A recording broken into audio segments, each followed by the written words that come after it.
So instead of joining the gym just down the road, I decided to turn my apartment into a home gym. I had just moved into this place, a 2-bedroom apartment in the back corner of the complex. From my balcony, I could see a sprawling field and woods beyond it. The view was great, but there was one catch. My landlady lived right under me. It didn't take long for me to realize that my gym plans weren't going to work. Every time I started lifting weights, she'd bang on the ceiling with a broomstick and yell at me to keep it down. I couldn't blame her though, it had to be annoying. So I thought of another solution, the field. The field was huge, stretching several hundred yards, surrounded by dense woods. The only open space faced my apartment and a large parking lot hidden from the main road. It was October when I first started going out there. In Texas, it doesn't really get cold until December, so I had time to get used to the area before the chill set in. I only went out at night, typically after midnight when the floodlights were turned off and the late-night kids had cleared out. I'd sneak through the broken fence near my apartment and disappear into the dark. Out there, I felt free, unseen, alone, and just how I liked it. I'd bring my weights, jog laps, and even had a few friends join me for drinks or soccer after hours when the area cleared out.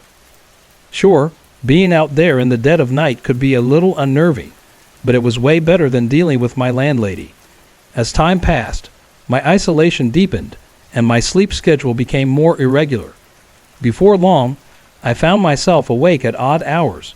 Like now, recording this at 2 a.m. a week ago, I had a rough night.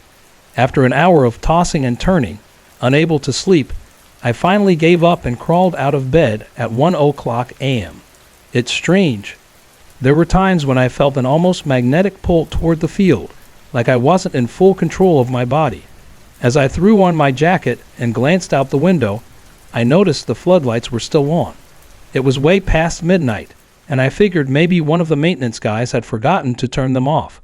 So I grabbed my phone and headed outside, feeling unusually brave that night.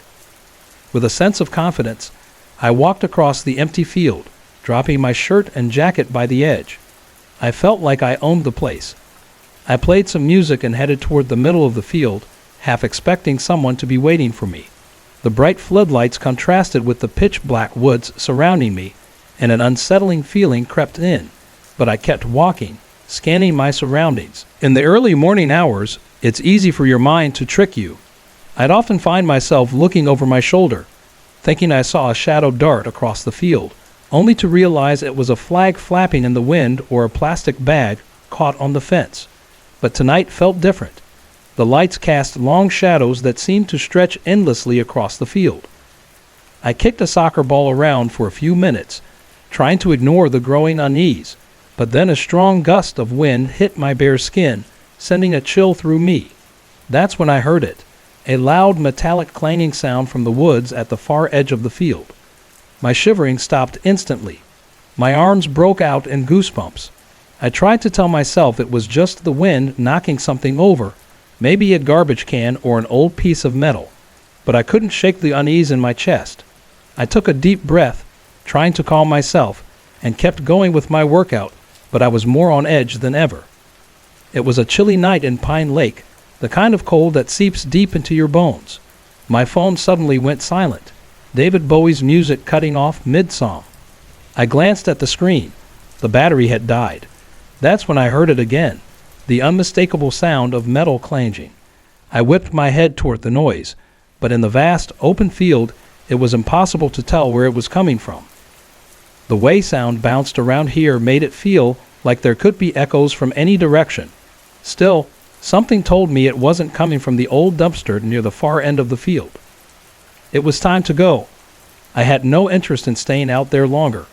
I shoved my phone into my jacket pocket and started jogging toward the hole in the fence, the one that led right back to my apartment complex. And then, without warning, the floodlights above me went out, every single one of them, just like that. It was as though someone had flipped a switch. One moment, the field was bathed in bright, harsh light, and the next, it was pitch black. I froze for a moment, my heart pounding in my chest, feeling the cold air cut through my thin clothes. Goosebumps spread across my skin. It felt like the night itself was closing in on me.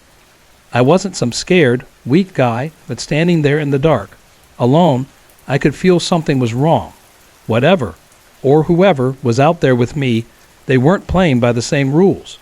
And that thought sent a chill through me deeper than the cold ever could. I started running. It wasn't a jog anymore. It was full-out, panic-driven sprinting. My breath came in sharp, frantic gasps.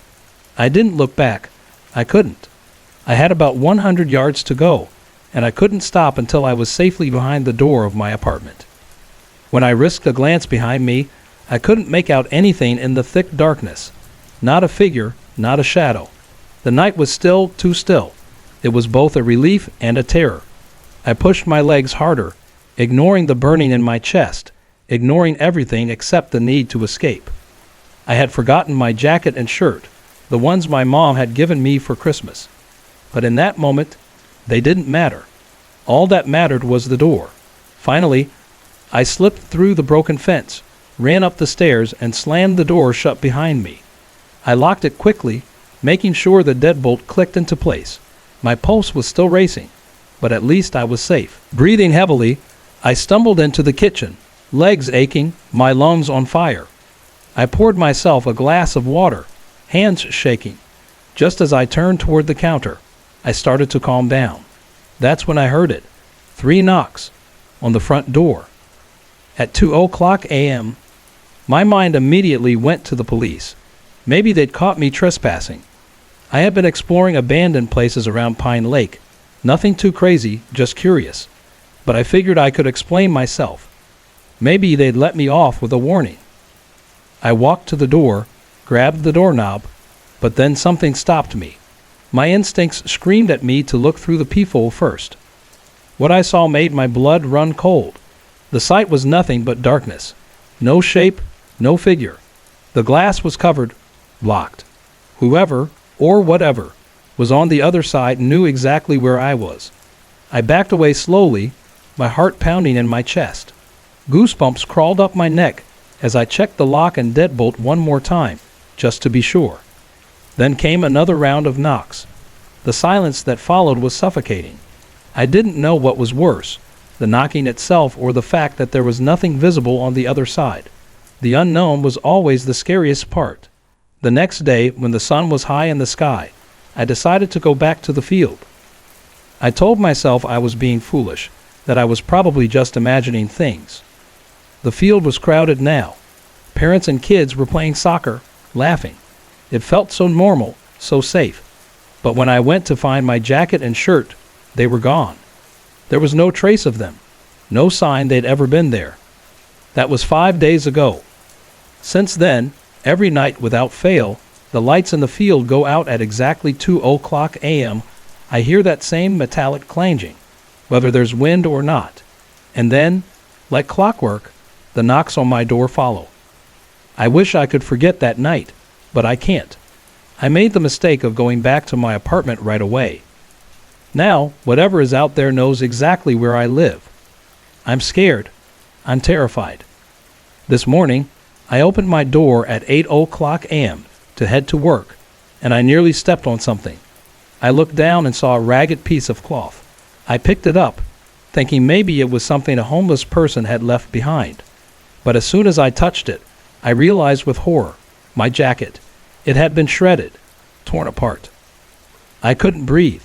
And now, as I sit here, telling you this story, I can hear it. The knocking. I don't know what to do anymore. I don't know how much longer I can take it.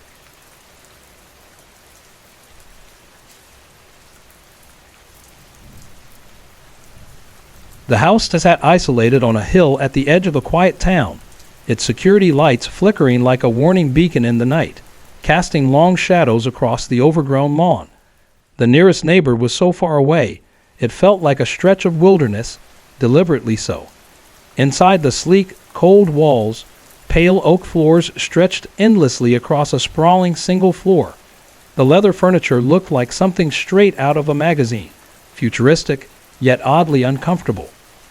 The decor, more concerned with aesthetics than coziness, included a 50-gallon tank of tropical fish that glimmered faintly in the dim light. It was maintained by a professional who came every 2 weeks, ensuring the fish were always perfectly cared for. The overhead spotlights clicked to life when Douglas, the homeowner, slammed the front door behind him. A rush of cold air followed him into the house, his heavy boots clicking on the tile floor as he hurriedly locked the door with 3 sharp clacks. 4 beeps sounded from the alarm system, signaling the house was secured. In the kitchen, Douglas stood at the fridge, pouring himself a glass of water. He gulped it down quickly, then followed it with a swig of scotch. His throat burned. He'd been dry for hours, but it wasn't just the thirst that had him unsettled. It was the anxiety gnawing at him just under the surface, desperate for release. After another scotch, this one with ice, Douglas closed the blinds, his hands trembling slightly as he moved toward the bathroom. The shower hissed to life as he turned the hot water on full blast. He stood beneath the steaming spray, the mirror fogging up, and worked his stiff neck like a piece of dough. It had been aching for days now, ever since that meeting, that terrible thing. 3 days of restless sleep, waking in agony each morning. He massaged the area as best he could, but he knew it would be useless. Another few minutes out of the shower, and the pain would return, just as sharp as before. A massage, he thought. Maybe one of those girls at the local spa. The idea of it brought a fleeting sense of comfort, but it did little to calm the anxiety gnawing at his insides. Then, out of nowhere, a chill crawled up his spine. The tiny hairs on the back of his neck stood on end. It was the unmistakable feeling of someone standing just behind him. He blinked, rubbing the steam from his eyes, but when he turned, the shower stall was empty. For a moment, the feeling lingered, something intangible, shifting in the air like an invisible presence. It was almost like breathing, but soundless and cold. Shaking his head, Douglas stepped out of the shower and dried off, though the unsettling sensation didn't fade. He dressed quickly, pulling on his clothes with mechanical precision, his mind racing. He moved through the house, flicking off lights as he went, and checked the windows, locking them with steady, practiced movements. The familiar beeps of the alarm system sounded in the quiet. His nerves, however, remained on edge. Finally, Douglas crawled into bed, the sheets cool against his skin. He settled into the comfort of the blankets and shut his eyes.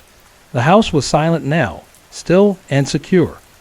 He felt the familiar pull of sleep creeping in, soothing and slow, like sinking into soft, warm earth. But then, just as he began to drift off, he heard it. A whisper, low and urgent, just beside his ear. The cold breath brushed his face, sending a shiver through his chest. Then came the loud bang, a sharp, violent impact that rattled the window pane, followed by the eerie sound of glass trembling in its frame. It wasn't a knock. It sounded more like a fist pounding against the glass. Douglas shot upright, his heart racing as he glanced frantically around the dark room. His breath came fast, shallow. No one was there. He jumped out of bed and rushed to the window, tearing the curtains open. Outside, the yard was empty, bathed in the harsh glow of the moon. The hill sloped down to the empty street, silent except for the rustling of the trees in the distance. But there, beneath the window, a blackbird lay twitching in the grass. Its body jerked erratically, the wings fluttering, a disturbing rhythm to its movements. Douglas stepped closer, crouching down to inspect. There in the dust beneath the window was the perfect impression of the bird's body, its wings spread wide in an unnatural angle. The bird's movements grew slower, its black eyes staring blankly at the sky. Slowly, it stopped. The air felt still, heavy with something Douglas couldn't explain. After a long moment, he stood, eyes fixed on the dead bird, and then turned back to the bed, his mind racing with thoughts he couldn't grasp. He crawled back under the covers, still shaken, and tried to push the uneasy feeling away. What was it? Was there someone out there, or was it something else? Something waiting in the dark. The house was quiet, but Douglas didn't feel alone. He pulled the blankets tighter around his body and forced his eyes shut, praying for sleep, but wondering if he'd ever truly find peace again.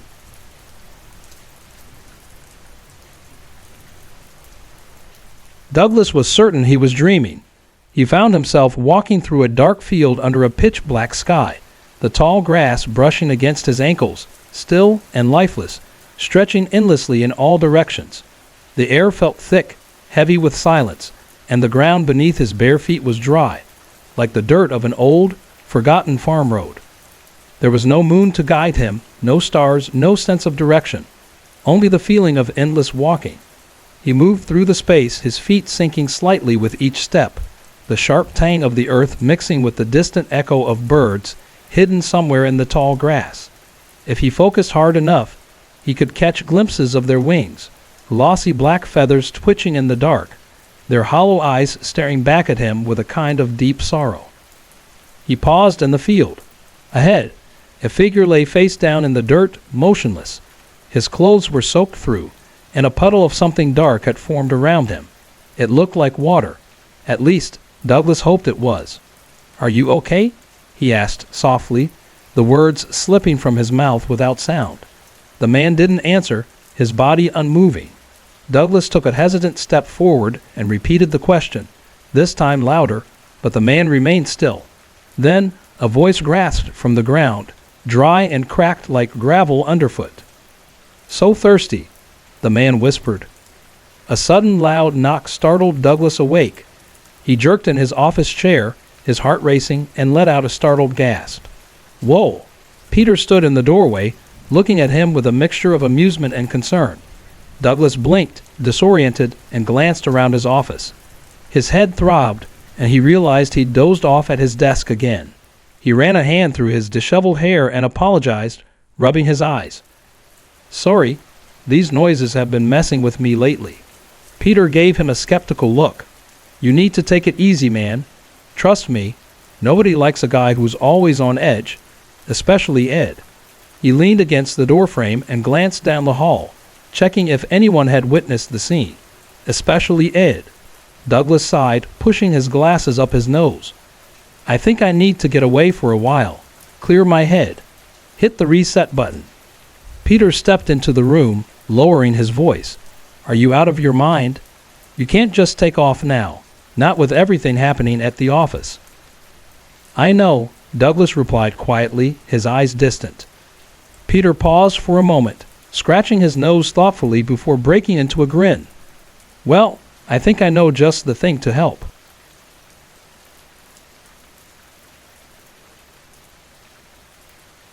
Douglas sat in the small, dimly lit waiting room, the flickering overhead light casting long shadows across the worn-out furniture.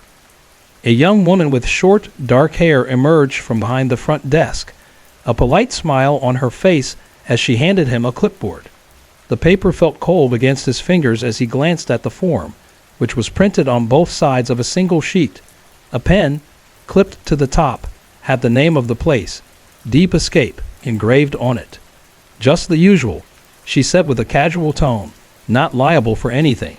The usual stuff." She flashed a quick smile before retreating back to her desk, where she kept her phone partially hidden beneath the counter. Douglas filled out the form mechanically, his mind distant. These release forms were all the same.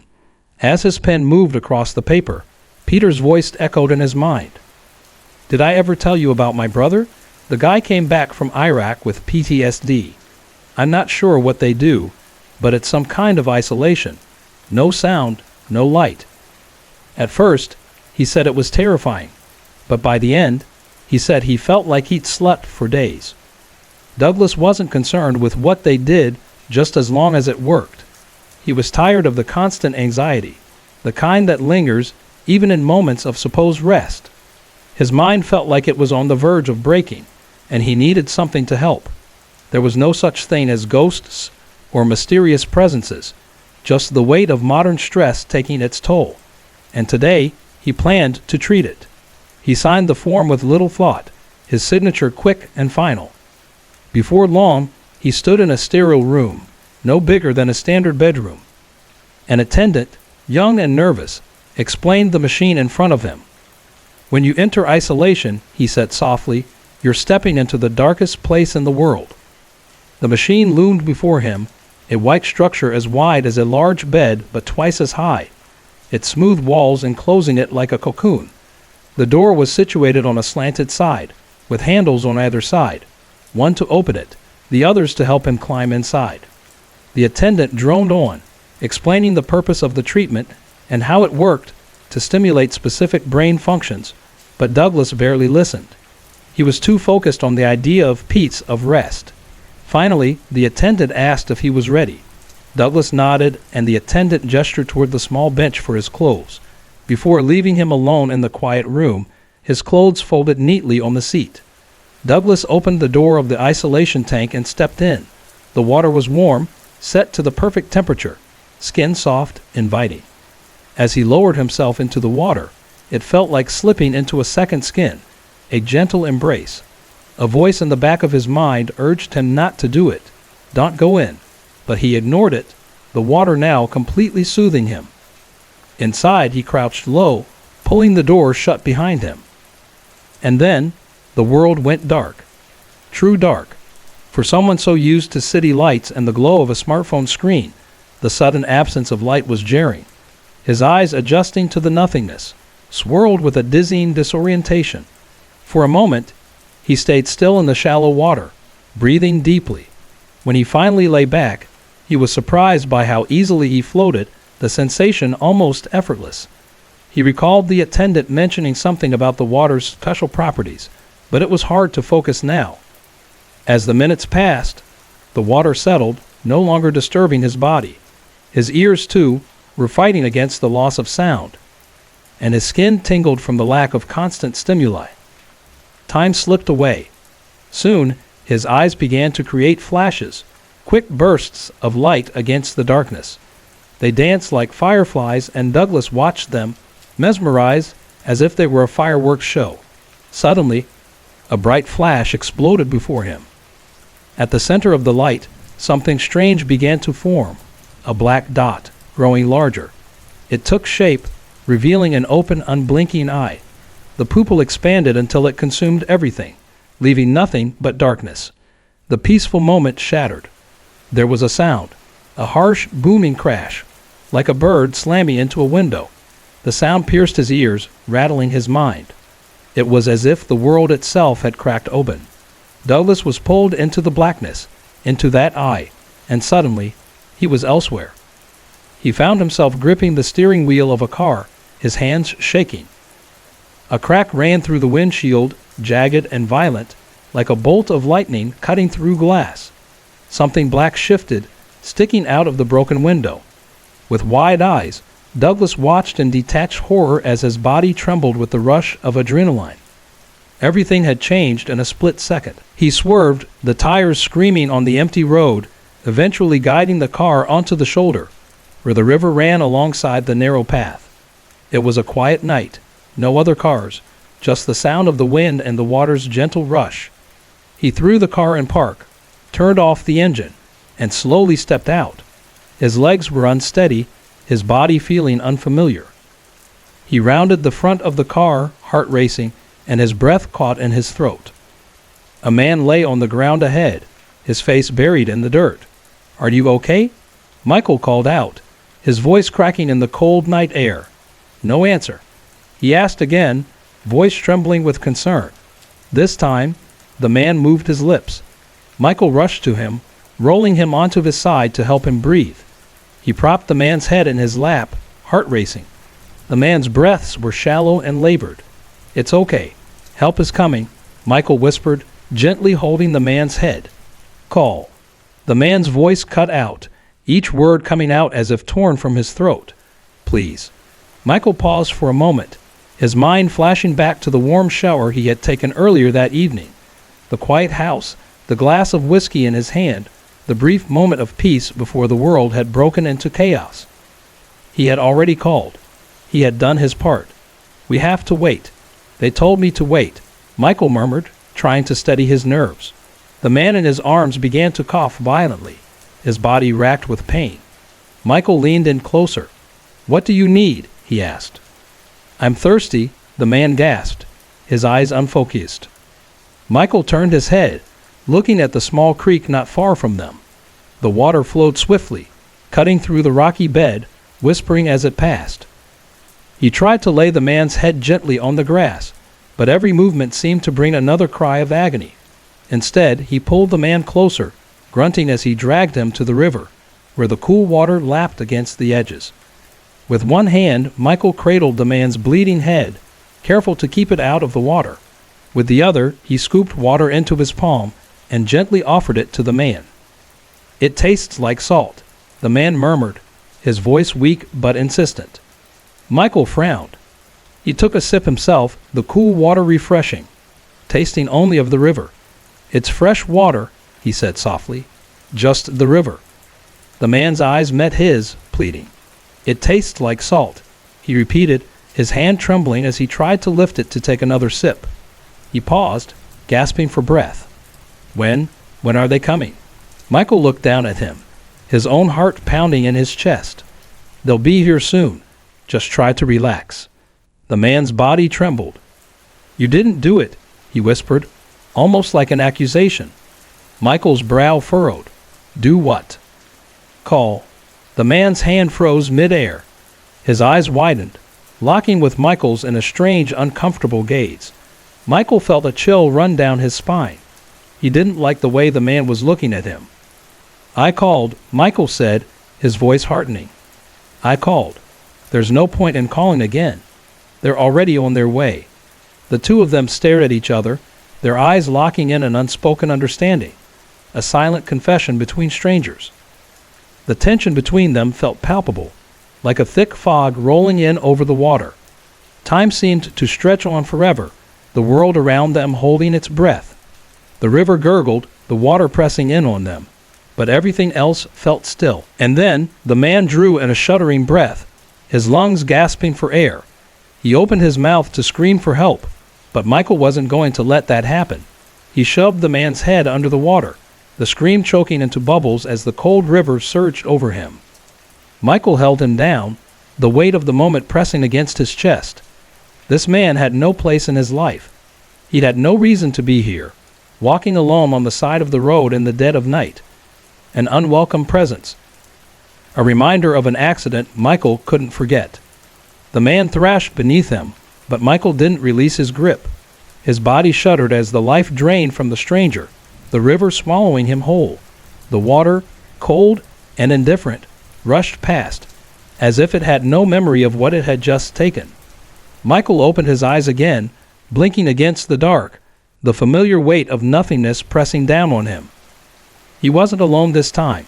Something was with him in the dark space.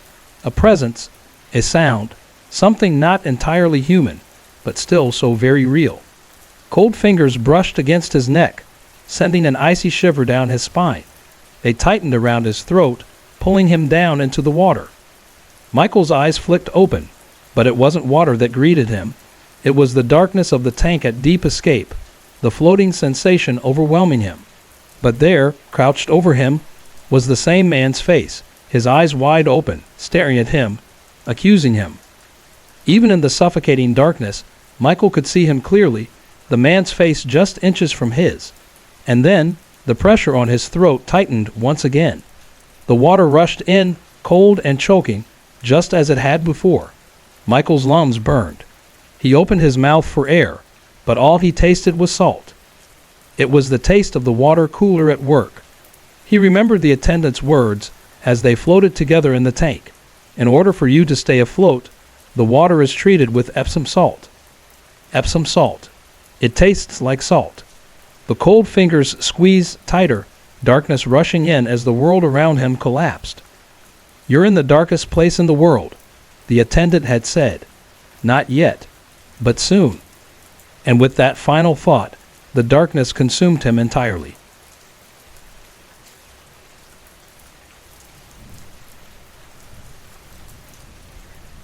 My name is Christian.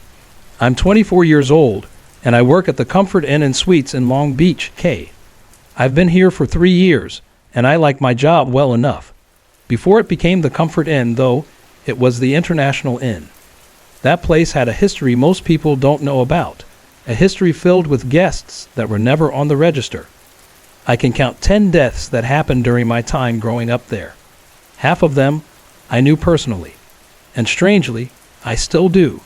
The following is one of those stories. Not every night at the International Inn was unsettling. There were plenty of weekends when we kids had fun. Water balloon fights, pool games, bike races, pizza parties, and my personal favorite, hide and seek in the dark. The world beyond our gates felt distant, like it barely existed.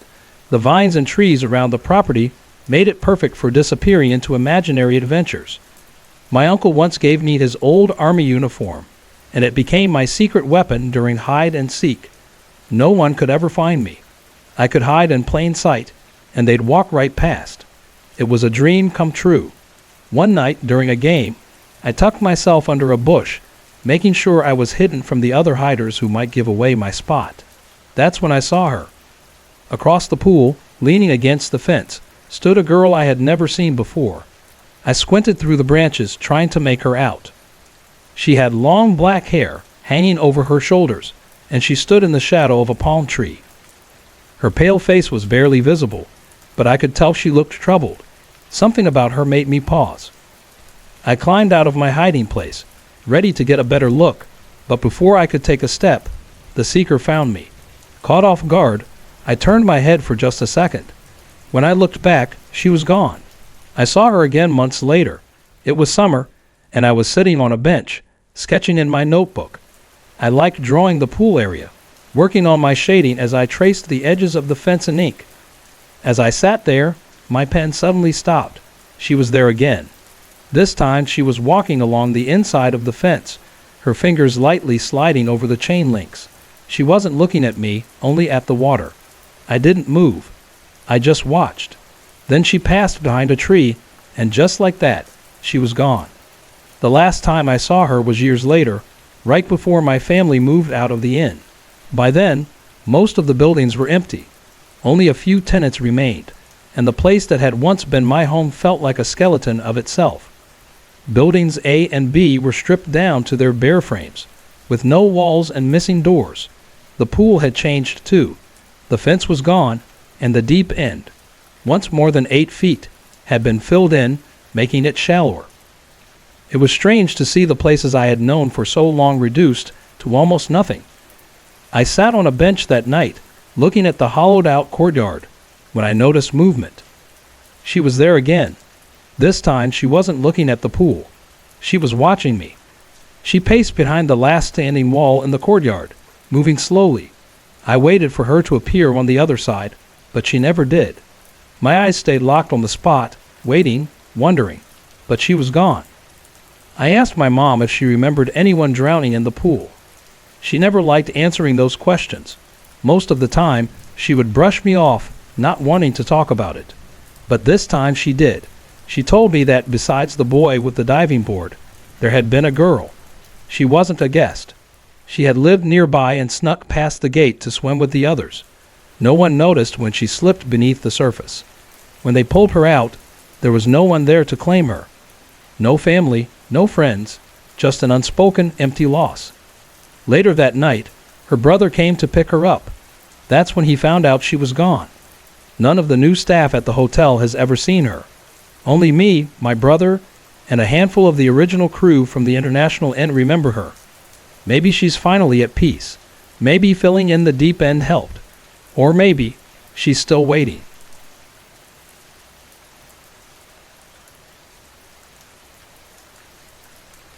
My older sister Melissa, not her real name, once told me about the strange things that happened to both her and our mom.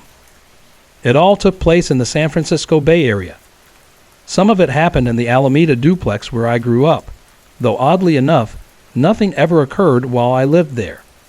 I moved out in 1992, and our brother left in 1995, leaving just Melissa and our mom in the house. Next to the living room was my old bedroom, which had also become a storage room. It was packed with boxes and shelves stacked with things families tend to keep over the years. On more than one occasion, while Melissa and our mom were sitting in the living room watching TV, they would suddenly hear a loud crashing sound coming from the storage room, like boxes tumbling down, glass breaking, and things falling over. Startled, they would rush inside, expecting to find a mess. But every time, nothing was out of place. It even happened once in the kitchen. the same crashing sound echoing through the house. Yet again, nothing was disturbed. One morning, while our mom was in the bathroom getting ready, she glanced into the mirror and saw something move in the reflection. The open bathroom door allowed her to see into the hallway outside, and clear as day, she saw someone walk past.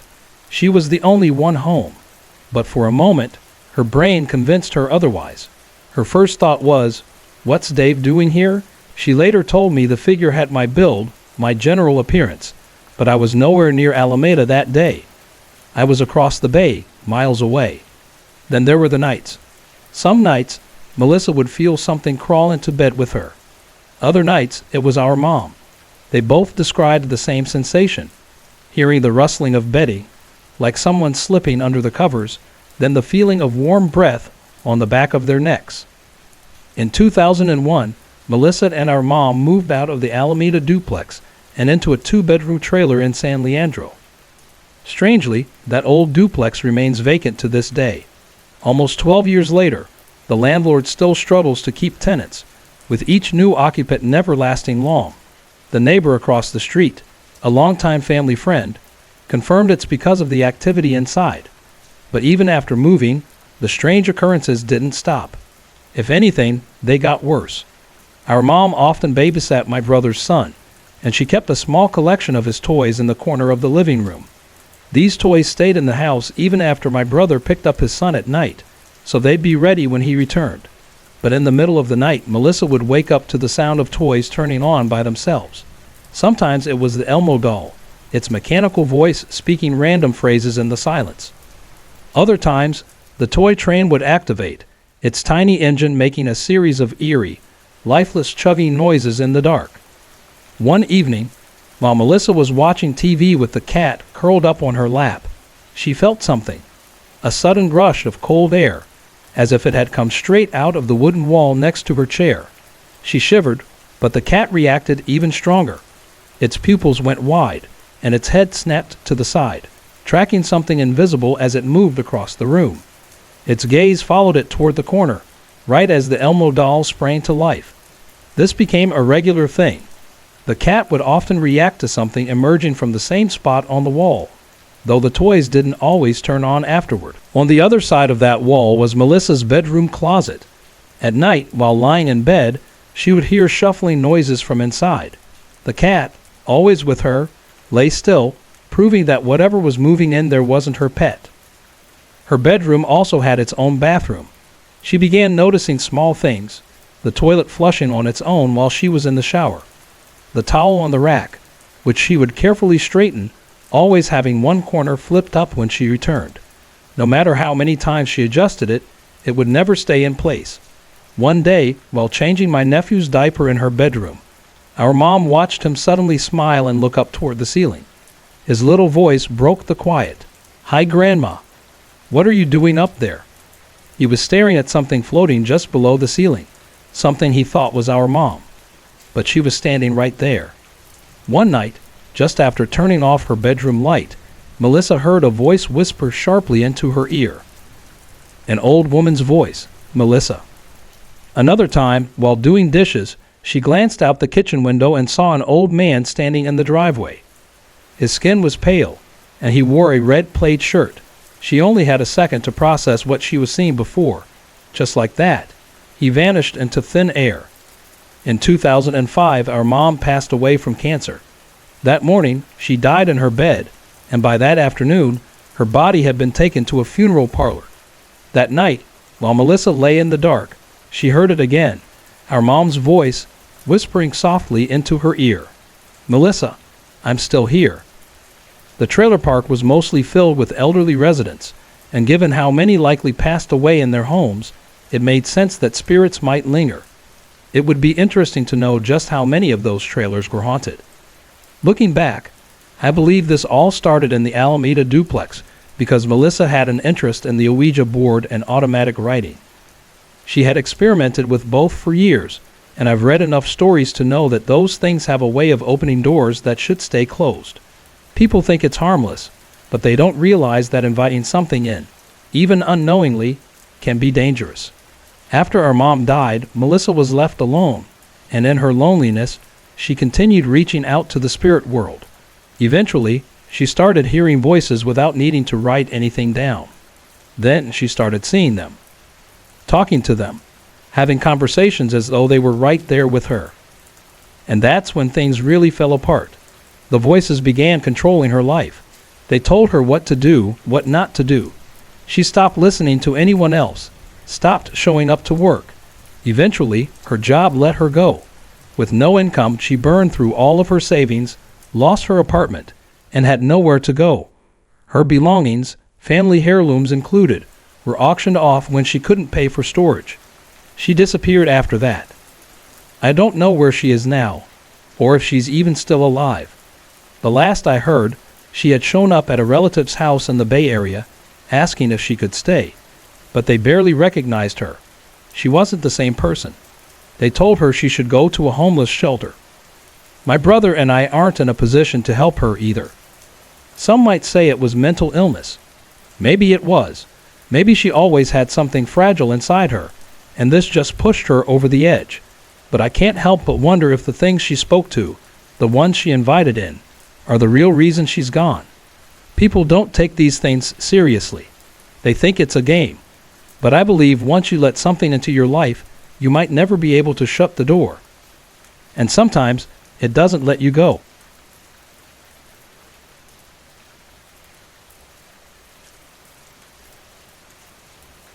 This happened on the evening of 22nd December 2023, a night I will never forget. My friends and I had planned individual trips for the 25th of December and the 1st of January, so we decided to throw a party earlier. After a little back and forth, we fixed the 22nd for our get-together. As you may know, I've had some unsettling experiences in the past, which I've shared here before. Because of those experiences, I've become friends with Amit, the leader of a paranormal investigation team. He and I have become quite close, and he had agreed to join us for the party. We met at 7:00 p.m. as planned, and decided to visit an old, abandoned house located in a mostly populated area. Apologies for the interruption.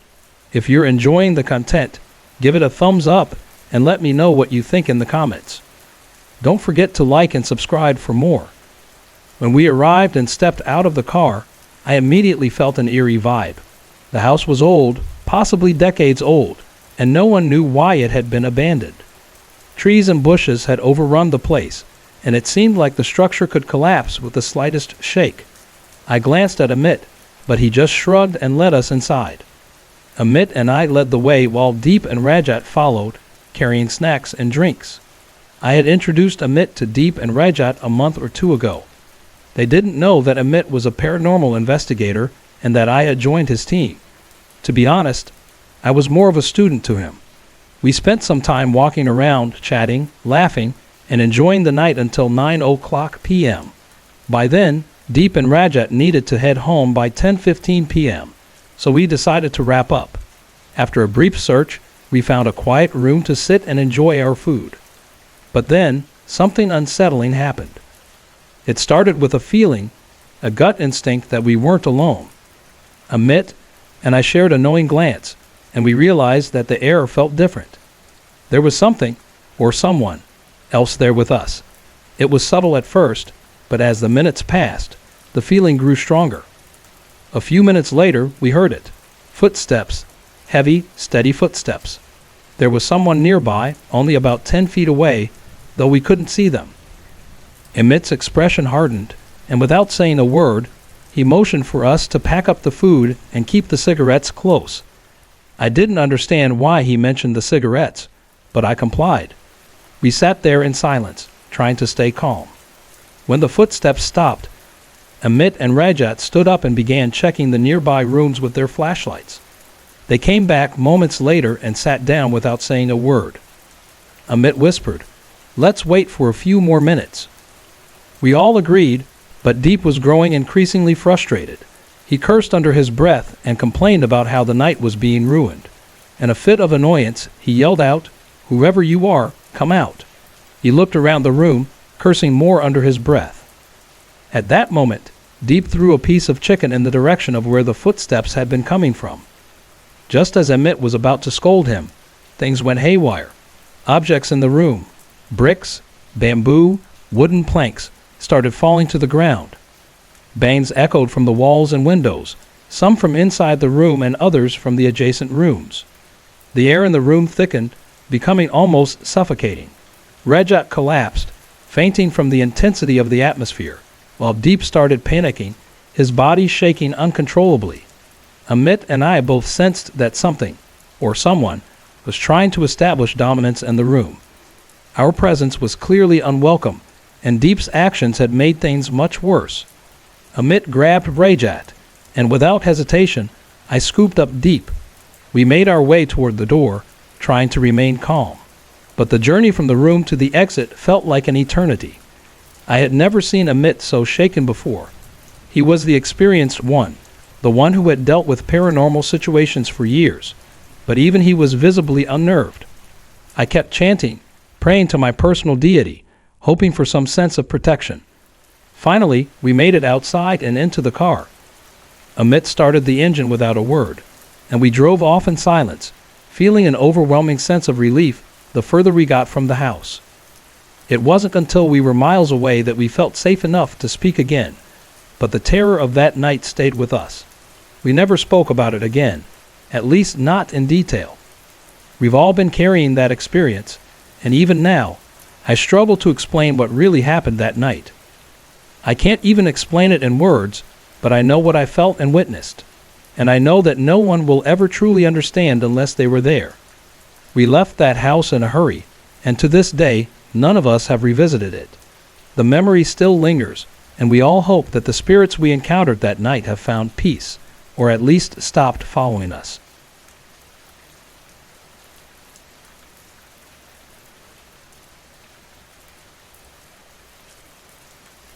During my time in college at the College of Teacher Education, I had a few eerie experiences, some of which were shared by fellow students. The college itself has a rich history, having served as a hospital during the Philippine-Japanese War, and the grounds are said to be located on a cemetery where injured soldiers were buried. The building itself, established in 1915, remains a prominent part of the campus to this day. One of the more unforgettable incidents occurred in room 22, which was our usual classroom for major subjects. This particular event, however, took place during a makeup class scheduled for 7:00 p.m. Our professor had missed a few sessions, and with midterms approaching, we were all too busy, so we reluctantly agreed to meet at night. The college building is large and dimly lit at night, and room 22 always had a certain creepy ambience. There were few people around, and the hallways were mostly quiet and dim. We settled in the classroom, waiting for the professor. She arrived about 5 minutes late, and as usual, she began taking attendance. But this time, instead of calling out our names, she counted us. She quickly noticed a discrepancy between the count and her records. "There are 19 of you," she said, looking confused. "My record says 21. If 3 of you are absent, shouldn't there be 18? We double-checked the numbers, but agreed with her that we were only 18. We laughed it off, thinking she was just being forgetful. However, she insisted on counting us again. This time she claimed there were 19. "Ma'am, it's 7 p.m. "Are you sure you're not joking?" one of my classmates asked. Our professor's face grew serious. She scanned the room and said, "Do you mean to say that there is someone here you don't see?" The room fell silent. As math majors, we all took counting seriously. How could we have missed someone? Finally, our professor calmly said, "We shouldn't continue. Room 22 is already occupied." The tension in the room was palpable. We never discussed it after that night, but the unsettling feeling stayed with us. Another eerie incident occurred a few months later in the College of Science and Mathematics. I was in the statistics lab, a simple room with long tables, stools, and an LCD projector. The lab was part of a building near a former cemetery, which we knew had an unsettling history. Our professor was usually calm and collected, but on that day, we noticed something was off. As he wrote on the board, he began to stutter and limped slightly. He had never shown any signs of injury before, so this seemed unusual. Midway through the class, he abruptly dismissed us, apologizing for needing to leave early. 2 days later, the professor shared a strange story with his colleagues. He revealed that during the class, he had felt two children playing around the room. One of them had been tugging on his leg, and he had been carrying the child back and forth while trying to teach. He hadn't mentioned it to us during the class, but his behavior had clearly been affected by what he was seeing. It was unsettling, but also intriguing, as if there were more to the building's history than we could see with our eyes.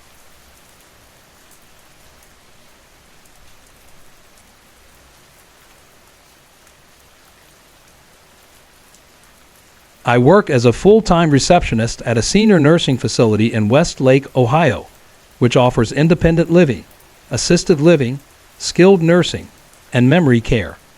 I've worked in healthcare for years, first as a medic and later in home nursing care. This facility is part of a statewide organization, and I really enjoy working there.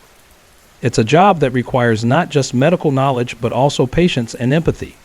One of the residents, Ruthie, became a close friend during my time at the facility. Ruthie was a former registered nurse who had worked as a head nurse in a downtown Cleveland hospital. She was kind, full of stories, and loved sharing her experiences with me. We would often chat during the evenings when I was on duty, and she would always stop by to visit me after I'd finished my rounds. Over the years, Ruthie's health began to decline.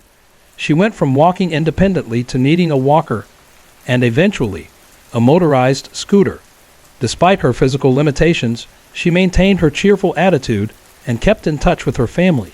Sadly, after a couple of months in the skilled nursing section, Ruthie passed away one evening when I was off work. I was deeply saddened when I found out. Ruthie had been a constant presence in my life at the facility, and I missed her greatly. I consoled myself with the thought that she was now in a better place, reunited with her loved ones. Months passed, and I continued working at the facility, getting to know other residents. One night, while doing my rounds, I was assigned to check on an apartment that had recently been rented to a new resident. The previous tenant had passed away, and the room had been vacant for a while. As I entered the apartment, I was struck by how familiar it felt. I didn't think much of it at first, but as I walked through the living room, I stopped dead in my tracks. There, sitting on the couch, was Ruthie. She looked as healthy and vibrant as ever, with a broad smile on her face. She smiled and waved at me. I was overwhelmed, but I walked up to her and said, "Ruthie, it's wonderful to see you. I miss you." She grinned again, gave me a little wink, and waved one more time before she slowly faded away. I was in shock. Was I imagining this? Was I dreaming? It felt so real, though. I finished my rounds and went back to the front desk, trying to process what had just happened. I didn't tell anyone at work. They would have thought I was crazy, and I wasn't sure what to make of it myself. But I couldn't deny what I had seen. Ruthie had come to see me, and I took comfort in that. A couple of weeks later, I heard from the other night shift workers that the apartment I'd been in was always incredibly cold whenever they did their welfare checks there. I hadn't noticed anything unusual when I was in there. It made me wonder if Ruthie had been waiting for me to show up on duty so she could make herself known to me. I haven't seen her again, but I'll always remember her fondly. Ruthie's visit gave me peace, and I'm grateful for the time I spent with her. Working in a senior facility, I know there will likely be more encounters with spirits in the future, and I'm okay with that. It's all part of the job.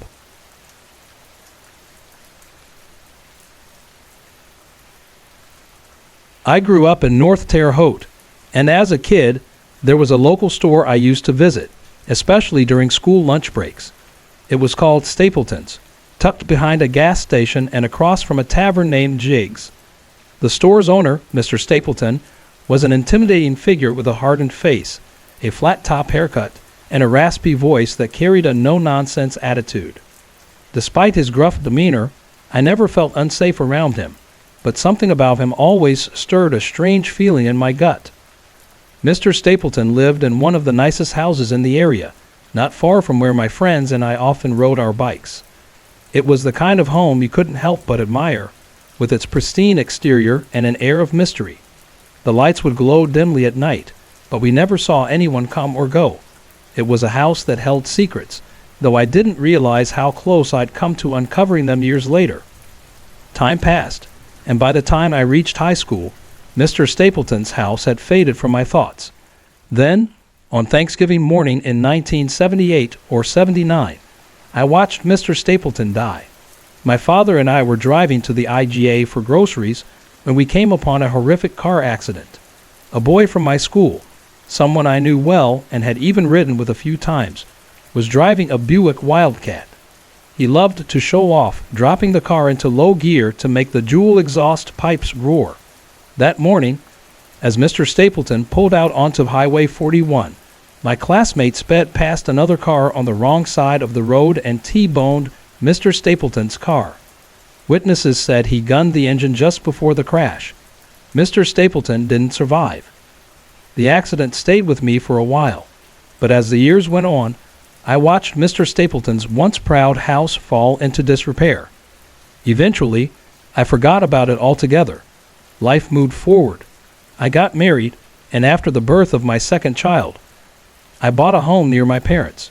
It was a fixer-upper, but I remodeled it, and we were happy.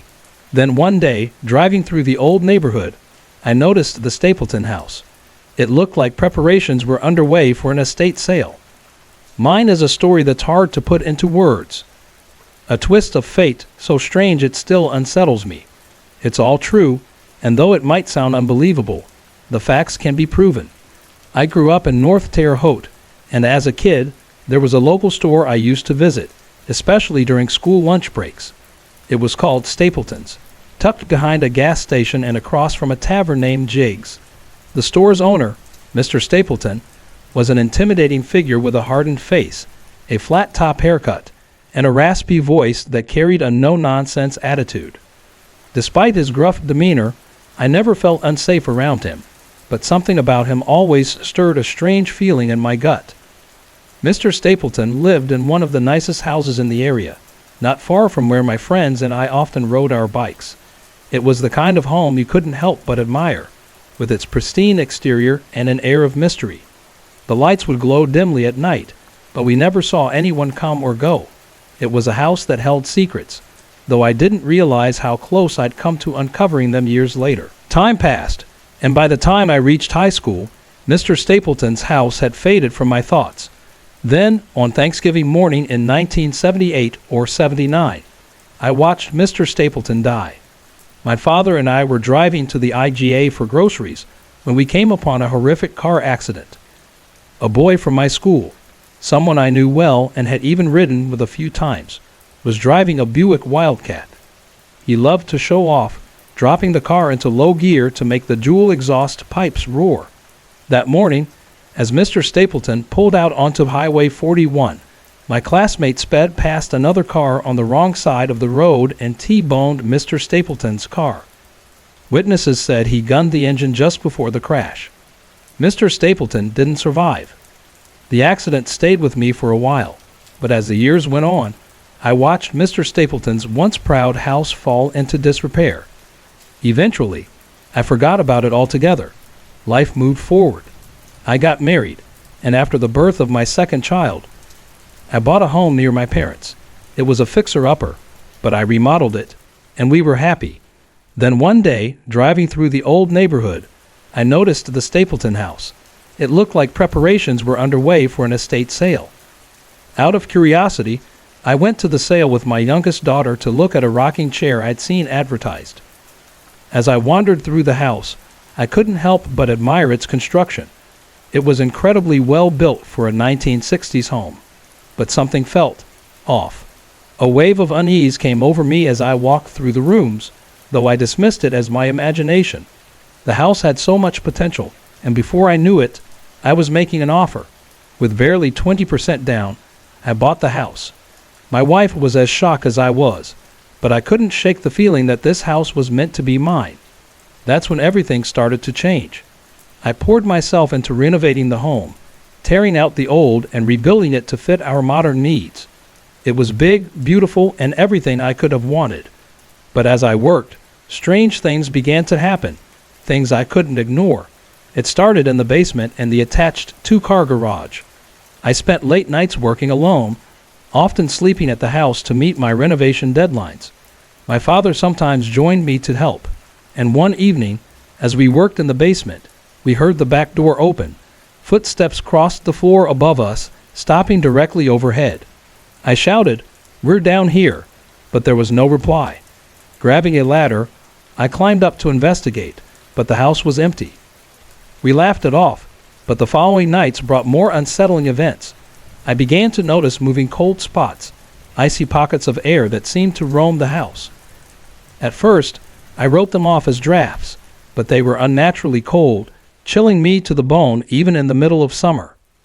One night, as I worked late, my dog Sam, a German shepherd, started acting strangely. She barked and growled at something I couldn't see, her hackles raised. I brushed it off as her being jumpy until I heard a loud bang from the master bedroom. I rushed to investigate and found the bathroom door slammed shut, with Sam barking furiously at it. My explanation: drafty old house. At least that's what I told myself.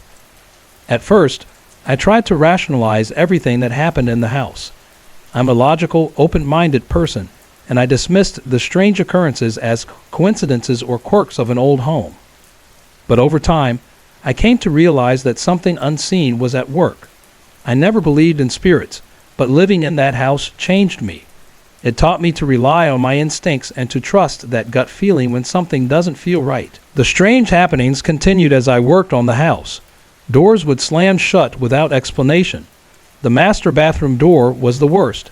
It jammed shut so often that I eventually removed it and trimmed it down. It worked for a while, but the problem always came back. Despite the odd events, I poured everything I had into the renovations, determined to make this house a home for my family. Once the work was finished and we moved in, the strange activity seemed to intensify. One morning, my wife woke me up yelling about the new kitchen cabinets I'd installed. She said every single cabinet door had been opened during the night.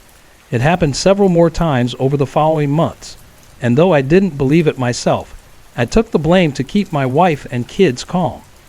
I had sunk every dime I had into this house. I couldn't afford to leave. Out of curiosity, I went to the sale with my youngest daughter to look at a rocking chair I'd seen advertised. As I wandered through the house, I couldn't help but admire its construction. It was incredibly well built for a 1960s home, but something felt off. A wave of unease came over me as I walked through the rooms, though I dismissed it as my imagination. The house had so much potential, and before I knew it, I was making an offer. With barely 20% down, I bought the house. My wife was as shocked as I was, but I couldn't shake the feeling that this house was meant to be mine. That's when everything started to change. I poured myself into renovating the home, tearing out the old and rebuilding it to fit our modern needs. It was big, beautiful, and everything I could have wanted. But as I worked, strange things began to happen, things I couldn't ignore. It started in the basement and the attached two-car garage.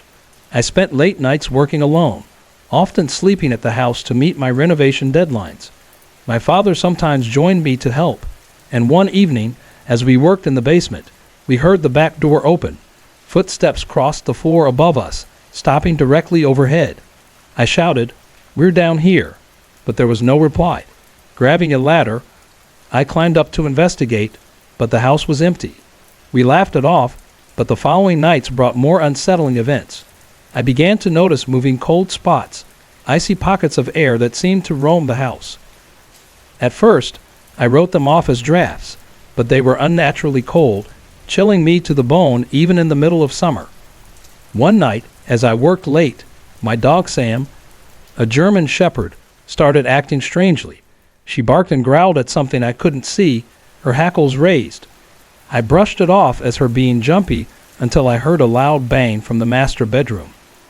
I rushed to investigate and found the bathroom door slammed shut, with Sam barking furiously at it. My explanation: drafty old house. At least that's what I told myself. Hey everyone! I put a lot of effort and heart into creating these videos just for you. If you're enjoying the content, I'd love to hear from you. Drop a quick comment below and let me know where you're watching from and what time it is for you right now. Your support means the world to me. and it keeps me motivated to bring more awesome videos your way.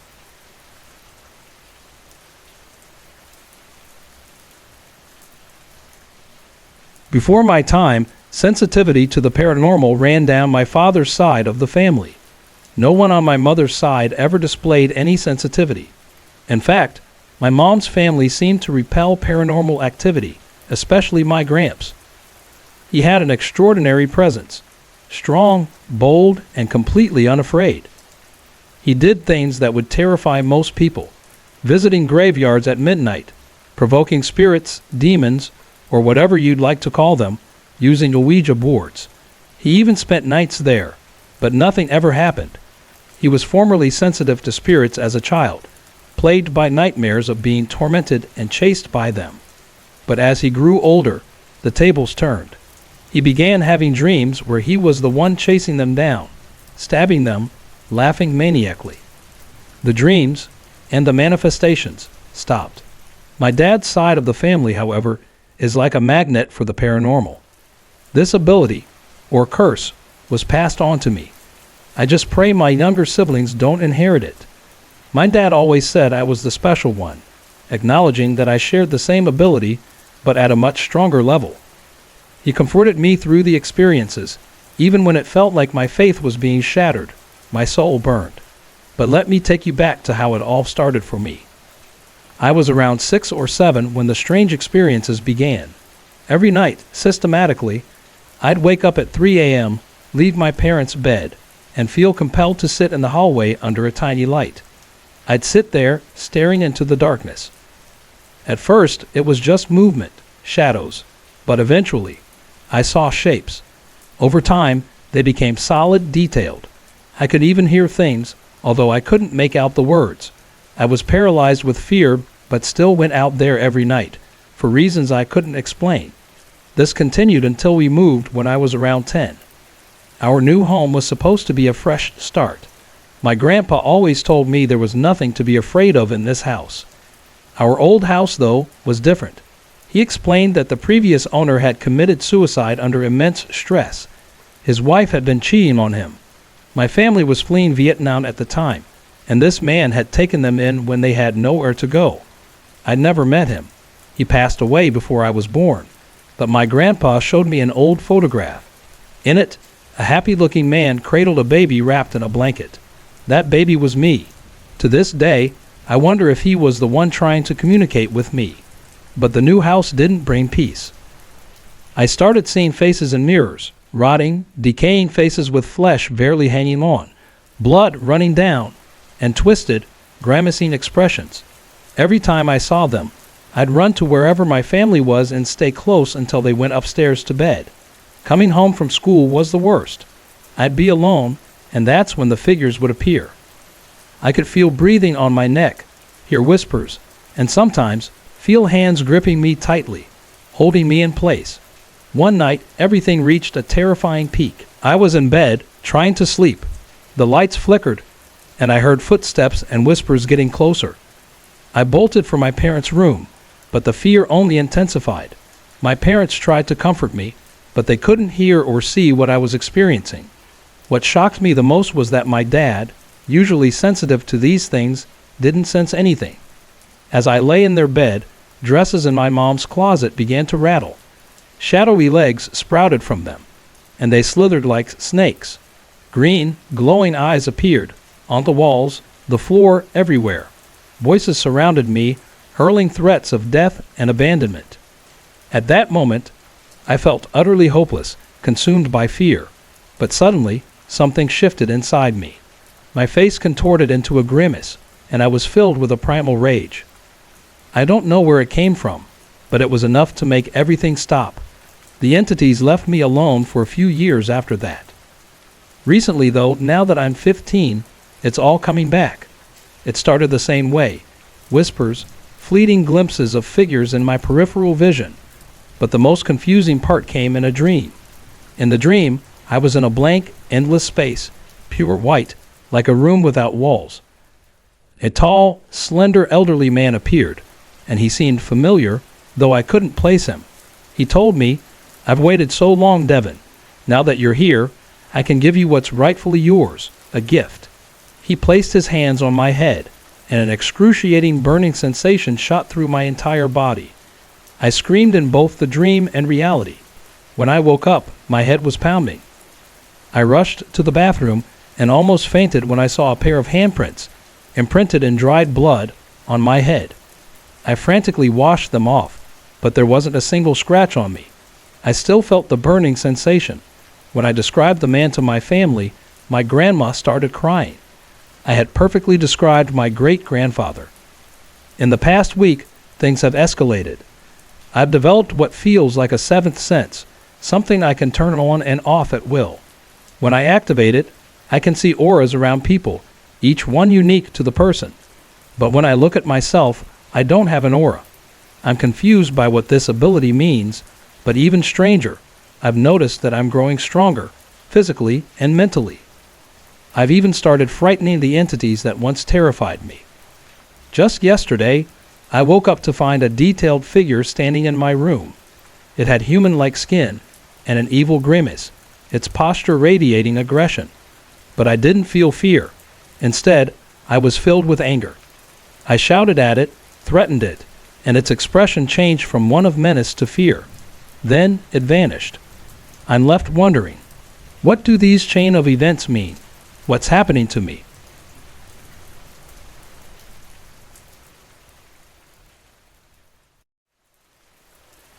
My first encounter with the supernatural occurred when I was about 5 years old. Late one night, I was awakened by the sound of chairs scraping loudly against the tile floor in the dining room. Disoriented, I realized I was not dreaming. Terrified, I froze as the noise suddenly stopped. Then I heard something even more horrifying. A woman's voice, unearthly and chilling, calling my name from the kitchen. Though I couldn't make out everything she said, she kept repeating my name. Paralyzed with fear, I finally summoned the courage to leap out of bed and race across the dark hall to my mother's room. Tripping over a laundry basket, I crawled into her bed, too scared to speak. My mother, startled awake, reassured me that it was just a bad dream and walked me back to my room, turning on the light for comfort. I couldn't sleep for hours, staring at the ceiling light for reassurance while glancing nervously at the door, terrified of what might lurk beyond. The next day, I shared my experience with my family. They laughed, dismissing it as a child's imagination. My older brother and father even turned it into an ongoing joke about a ghost chair at the dinner table. They'd humorously demand that my mother serve the ghost a plate of food. Their teasing only made me silently wish they would experience something similar, so they'd finally believe me. Not long after, my siblings had their own eerie experience. One stormy evening, my brother, sister, and I were home alone.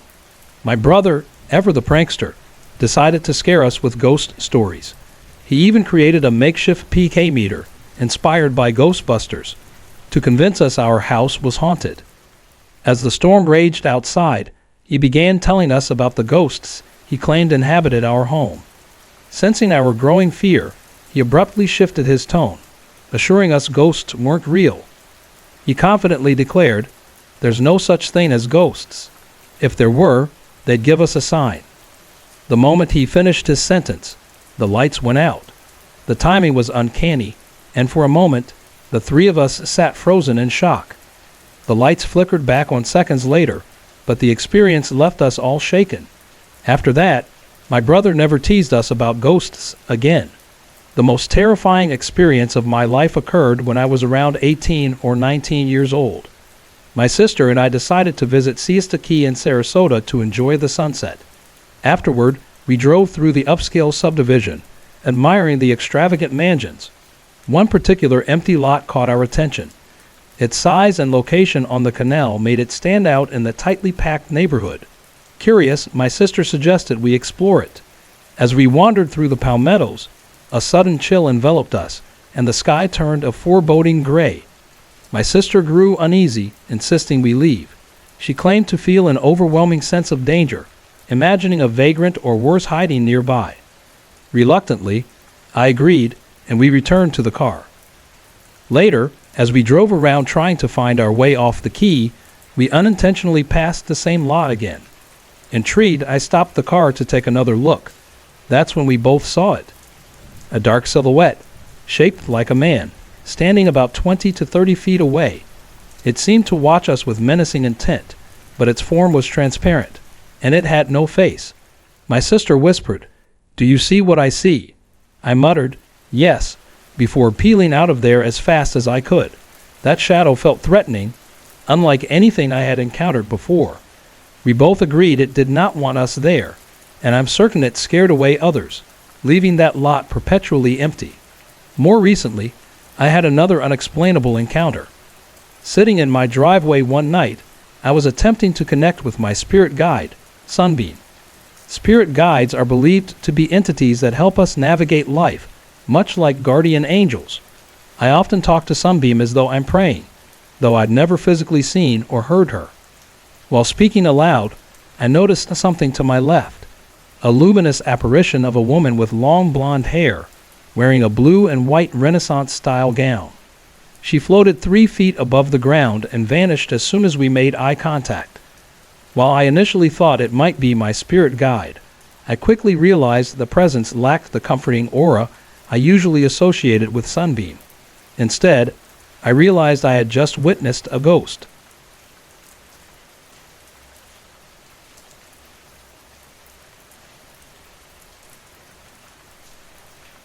The legends surrounding Buffalo Ridge are wild.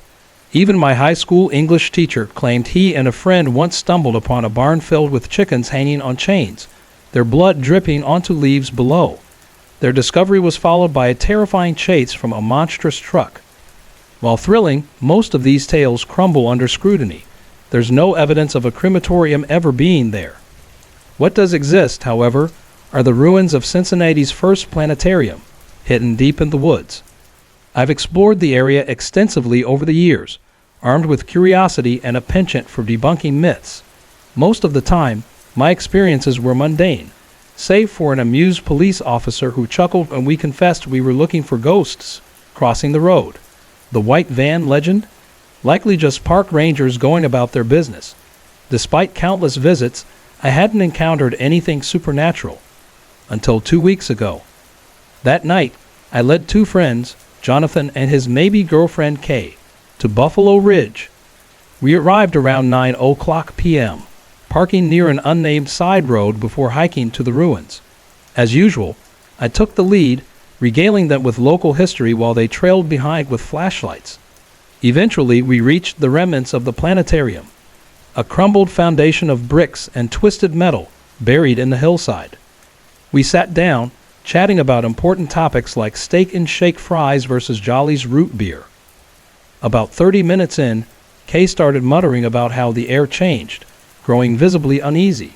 Hoping to stir up some excitement, I climbed down into the ruins with Jonathan's flashlight to explore. Kay, however, insisted we leave. Reluctantly, I began climbing back to the trail. As I reached the other side of the rubble and shined my light up the wall, I saw a figure approaching Kay and Jonathan. Thinking it was another curious visitor, I jokingly shouted, "Better tell that guy we're not sacrificing babies or drug dealers." I turned back to navigate the uneven stones, expecting to meet the newcomer at the top. But when I climbed out, there was no one there. Confused, I found Jonathan and Kay further up the trail. Kay was crying, and Jonathan looked rattled. When I asked what had happened, Jonathan launched into a frantic explanation. A man had appeared out of nowhere, walked straight up to them, and then vanished into thin air. Kay, terrified, insisted we leave immediately. We bolted back to the truck, Kay shaken, Jonathan buzzing with excitement, and me frustrated I'd missed the moment. "I want a ghost to walk up to me and disappear," I grumbled. Next time, I decided, I'd never take my eyes off the trail.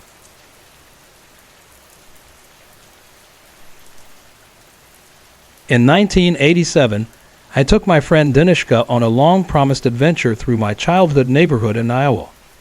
We were visiting my mother from San Francisco, and Denishka was eager to explore the places I'd often mentioned. The night was dark as we started walking. The neighborhood was filled with massive yards and wooded areas, giving it an eerie charm. We passed through familiar spots, stepping over spongy plant material that had changed since my last visit. Eventually, we reached a small bridge over a creek and continued along a path that led us deeper into the neighborhood. Our first stop was the infamous totem pole. Unlike a traditional pole, this one curved like a giant donut half buried in the ground. It was covered in bizarre decorations: a massive ear, a king's face from a deck of cards, a grotesquely large brain, and mushrooms, among other oddities. It looked like a chaotic, surreal sculpture. Though unsettling, the totem pole wasn't menacing, and we soon moved on. At the church parking lot, I expected the playful whispers and giggles of the little folk I'd encountered in my childhood. But this time, the air was heavy and oppressive. The familiar sense of mischief was replaced by a palpable malignancy. Danishka and I instinctively sat back to back for protection. Then a growl, not quite a sound but more of a vibration, seemed to ripple through the atmosphere. Fear gripped us, and we decided to leave. We headed toward the Robinsons' wooded yard, a shortcut back to my mother's street. As we moved, an unseen presence, the thing, blocked our path. Though invisible, its energy was unmistakably hostile. I gestured for Danishka to follow as I veered toward the Koski's yard. The thing seemed to follow, creating a cacophony of sounds that defied explanation. Lights flickered on in the Koski's house, and silhouettes appeared in the windows, as if others too had sensed the disturbance. Terrified, we ducked behind a truck topper surrounded by tall grass. The thing seemed momentarily distracted, and I took the chance to run, abandoning caution and leaving Danishka behind. Reaching the gate to the next yard, I struggled with the latch as the thing closed in. Finally, the gate swung open, and we sprinted across the expansive lawn, disturbing a line of trees and sending birds screeching into the night. The sound of the birds mingled with the thing's presence, creating a terrifying cacophony. Time felt distorted, and reality seemed twisted. When we reached the Gothic iron gate of my mother's house, we clambered over it, desperate to escape. In my mother's backyard, we collapsed onto lawn chairs, gasping for breath. Benji, my dog, barked reassuringly from the yard. The horses in the nearby pasture approached the fence but appeared skittish. Zeus, the largest stallion, acted strangely, stepping back and urinating aggressively, as though challenging something unseen. Then, with a loud thud, the thing landed between Zeus and me. The horses erupted in chaos, neighing and bucking wildly. Terrified, I followed Benji into the house, with Danishka close behind. Once inside, we retreated to the formal living room, trying to regain our composure. I grabbed a pen and paper to document the experience, while Danishka poured wine from the cabinet. My cats wandered in, curious but unbothered. Then, without warning, a violent catfight erupted beneath the sofa. Fur flew as the cats hissed and clawed. In that moment, I was convinced they were battling the thing. We fled to my bedroom, leaving every light in the house blazing. We spent the rest of the night in silence, waiting anxiously for dawn. The experience remains etched in my memory, a surreal encounter that defies explanation. Though I once documented the entire event by hand, those pages are now lost. I've tried to recount it as accurately as I can, but even now, it feels like a nightmare I can't quite wake from.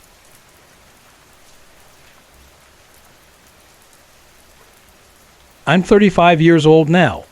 To start with a little background, I grew up in Monterey, California, and we moved around a lot between 1978 and 1981. Finally, in 1982, my family decided to settle in a small town called Hollister. Back then, Hollister was really tiny, and most people barely knew about it. We lived in an old Victorian house, one that gave off a creepy vibe. It wasn't a huge house. It was just one story, but it had its share of strange stories attached to it. We heard that someone had taken their life in the attic, though my parents brushed those stories off. I was a kid, and I was definitely more sensitive to these kinds of things. Even though I tried to ignore it, I felt like I was always drawn to the paranormal. We stayed in that house for 7 years. Over that time, I can count at least 15 or 20 times when something strange or unexplainable happened. My family experienced odd things too, but for some reason, we didn't want to believe it. In 1987, we moved back to the Monterey Peninsula, but those years in that old house always stayed with me. Now, the story I really want to share is one that happened when my sisters and I were in our 20s. We moved into an apartment, and honestly, it was in pretty bad shape when we first saw it. The living room walls had holes in them, like someone had punched them. And the carpet, well, it had this strange burn mark in the middle of the room. The apartment was a mess, but a friend of my sister's told us the owners would fix it up. They promised it would be ready for us to move in soon, and when we came back, it was much better. Everything looked new, except for the kitchen, which still had that 70s vibe. We were excited, even though we were just starting out. The three of us shared a one-bedroom apartment. It was cozy enough, with an upstairs room where we all took turns sleeping in the queen bed, while the others slept on the floor. We were still getting furniture together, but we made it work. Life was pretty normal, going to school, going to work, and then settling in for the night. But there was something unsettling about the place, especially at night. Our neighbors had a baby, and the sound of their child crying could be heard through the walls. It wasn't just regular crying. It was terrified crying, like the baby was in pain or something was wrong. At first, we thought it might be nothing, but this happened every single night. I remember one night it bothered me so much that I turned to my sister and said, "If someone is hurting that baby, I'm calling the cops. I'll report it to CPS." The crying just sounded so wrong. I couldn't ignore it. The next night, sure enough, the crying started again. It was even worse. I was fed up and told my sister, "That's it, I'm going to report this." I asked her to say a prayer out loud, just to calm us down, and to include the baby in her prayer. I was the one sleeping in the bed that night, with my sister on the floor. As my other sister started to pray, we all suddenly felt a heavy presence fill the room. It was hard to describe, but it felt thick, like something large was there with us. We all stopped in our tracks, frozen in fear. It was so intense, it felt like it moved through the room and into the neighbor's apartment. I asked my sister to continue praying, and when she did, we felt this strange sense of calm wash over us. It was like a weight had been lifted. After the prayer ended, I asked my sisters if they noticed anything. They hadn't, so I said, "The baby is no longer crying." We all just looked at each other, a little stunned. From then on, we made it a point to say a prayer every night before bed. It felt like the right thing to do. Eventually, we found another apartment and moved out. That place, it was a relief to leave. To this day, my sisters don't like talking about that night. They prefer to pretend it never happened. But I can't shake the feeling that something was there with us, something I can't fully explain. I'm sharing this because I want to know if anyone else has had a similar experience, or if I'm just imagining things. I just want to feel like I'm not alone in this.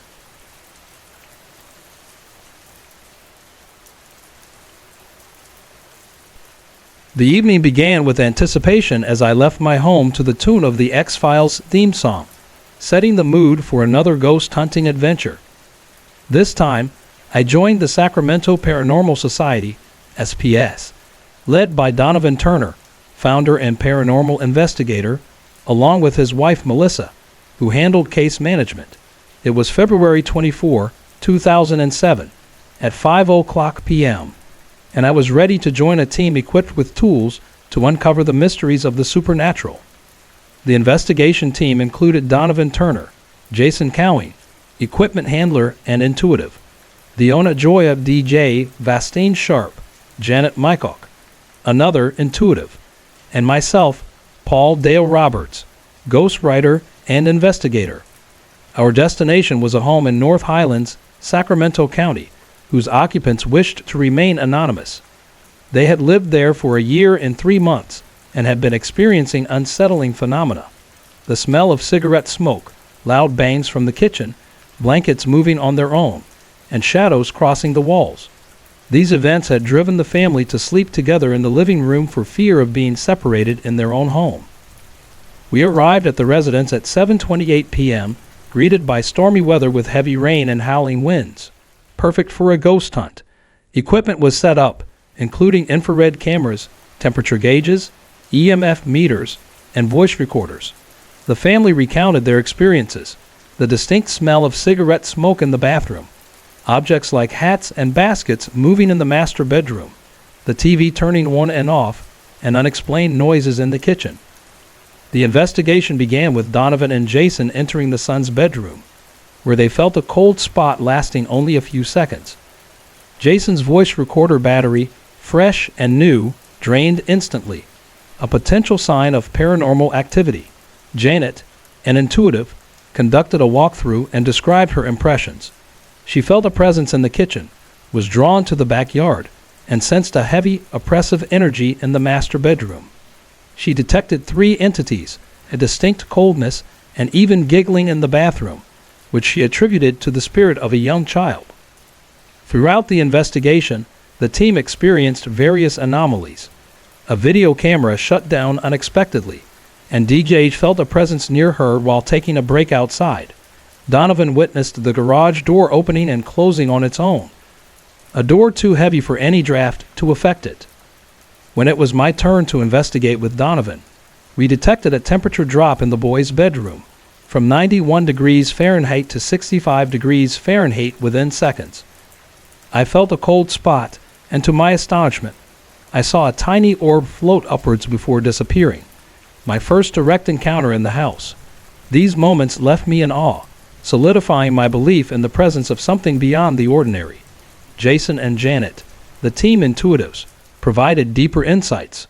Jason sensed the spirit of a playful young boy, possibly of Portuguese or Filipino descent, and a sad, frustrated man. Janet, too, detected the boy, describing him as around 7 years old with dark skin.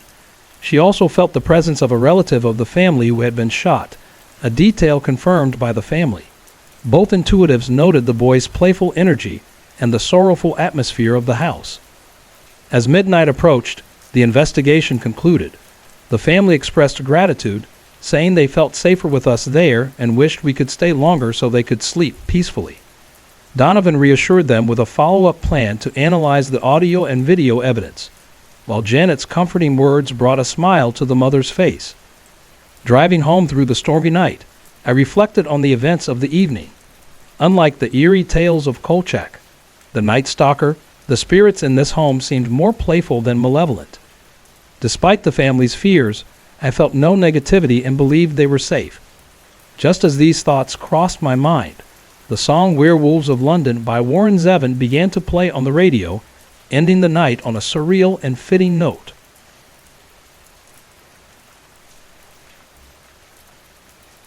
My older sister Sam rented a 2-bedroom apartment on South Park Street in Madison, Wisconsin, during her junior year at UW-Madison. The apartment had a beautiful corner window in the living room, partially blocked by a huge pine tree that obscured the view from the bustling street. From the day she moved in, Sam was unnerved by strange occurrences. She frequently called me in tears, describing ghostly figures she had seen, but I dismissed her stories, thinking she was being overly dramatic. After months of Sam pleading with me to visit, I finally gave in. When Sam opened the front door, I felt an immediate sense of unease. The hallway seemed unusually eerie, and I couldn't shake the sensation that something was off. Sam enthusiastically gave me a tour, pointing out the spacious closets and trying to convince me to move in with her. When she opened the door to her walk-in closet, a wave of cold unease swept over me. Without thinking, I told her to close it, blurting out that it felt like someone had hung themselves there. Later that summer, my parents dropped off my younger sisters, Pom and him, to stay with Sam for a weekend. Despite her tendency to be irresponsible, Sam was left in charge. Feeling stressed, she decided to leave them home alone one evening while she went out with friends. Pom and him were thrilled by the freedom and stayed up late watching TV. Him eventually fell asleep on the futon, but Pom stayed awake.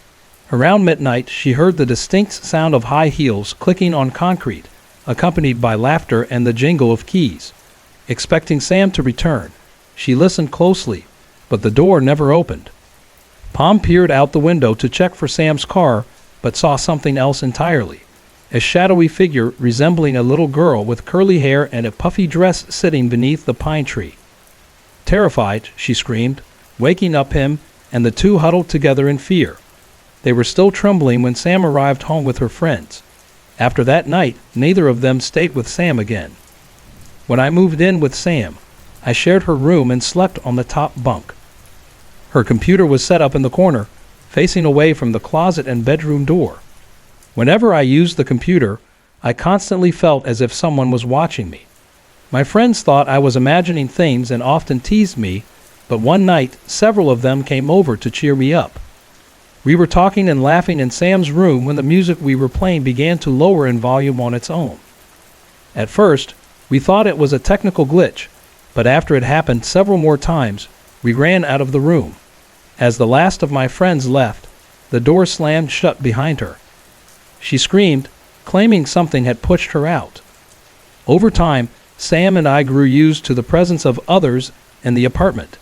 Sam often saw shadowy figures, sometimes startled to find that they seemed equally frightened of her. One day, I caught her yelling at an unseen entity to go back to hell.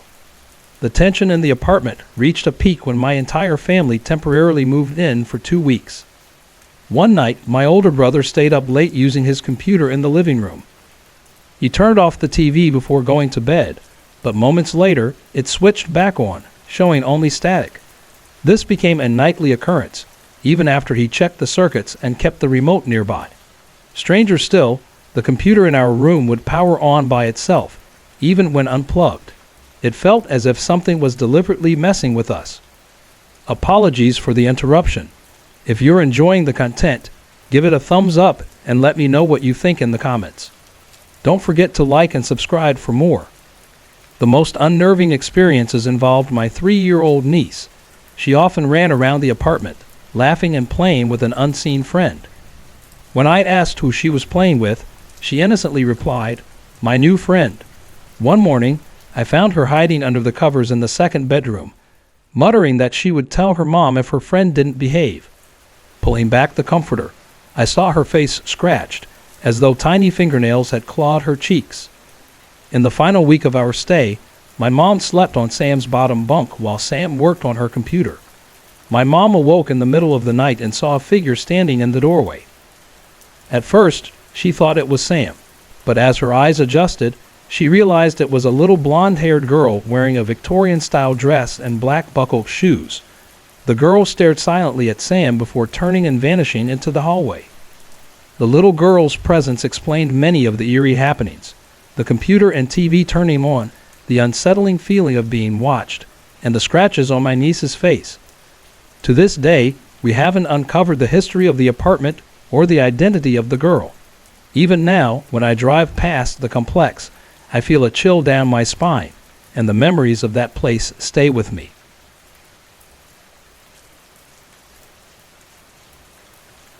Back in the 80s, I was quite the party girl.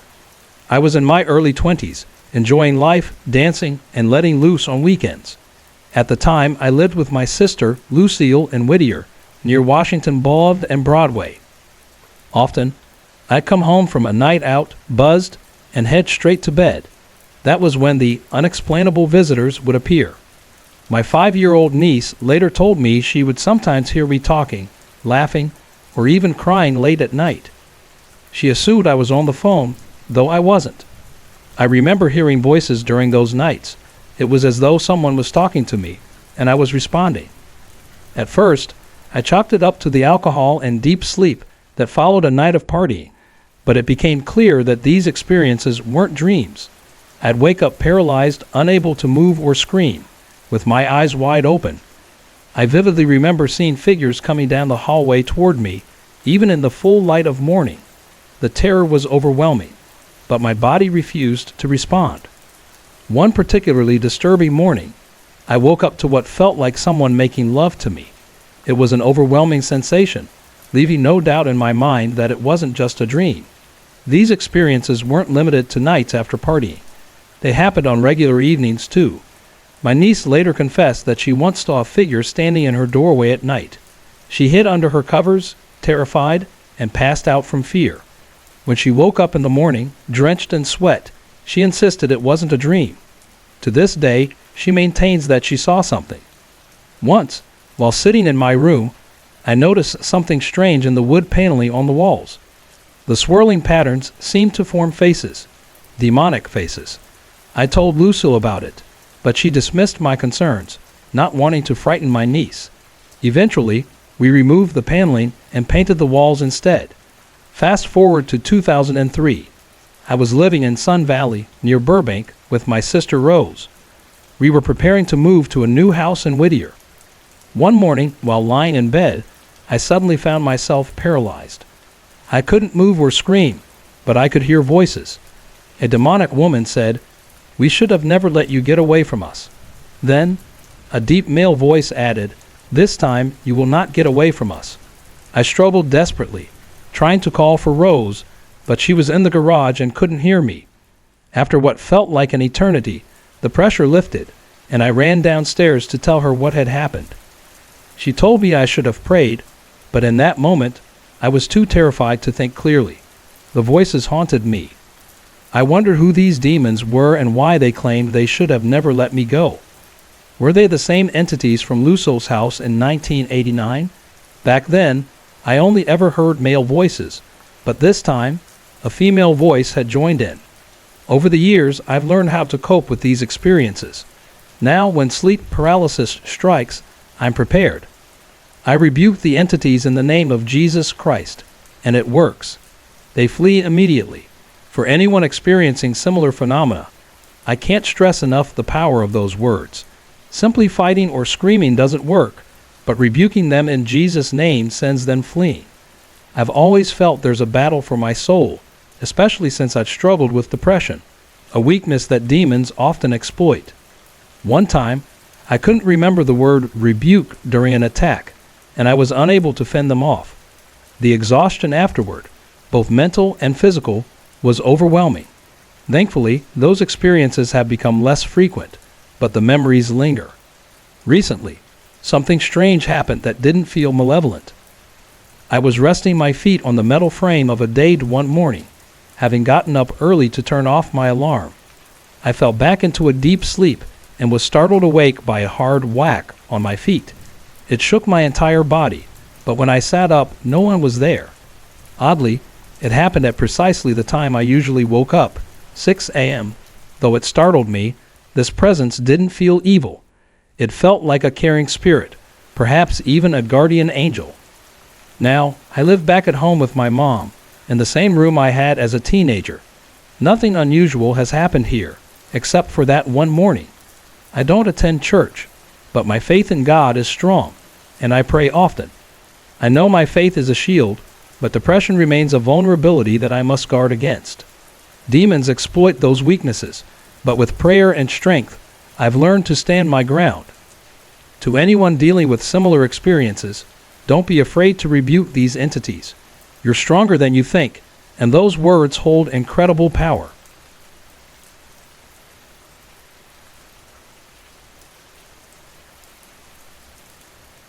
I was born and raised in the Philippines, moving to the U.S. when I was 11.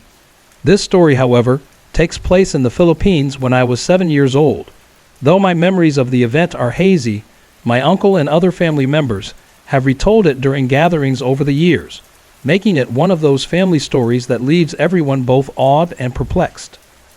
The incident began during a visit with my dad to see his sister, my aunt, and her family in the province. My aunt lived in a remote area surrounded by dense woods, towering trees, and sprawling mountains.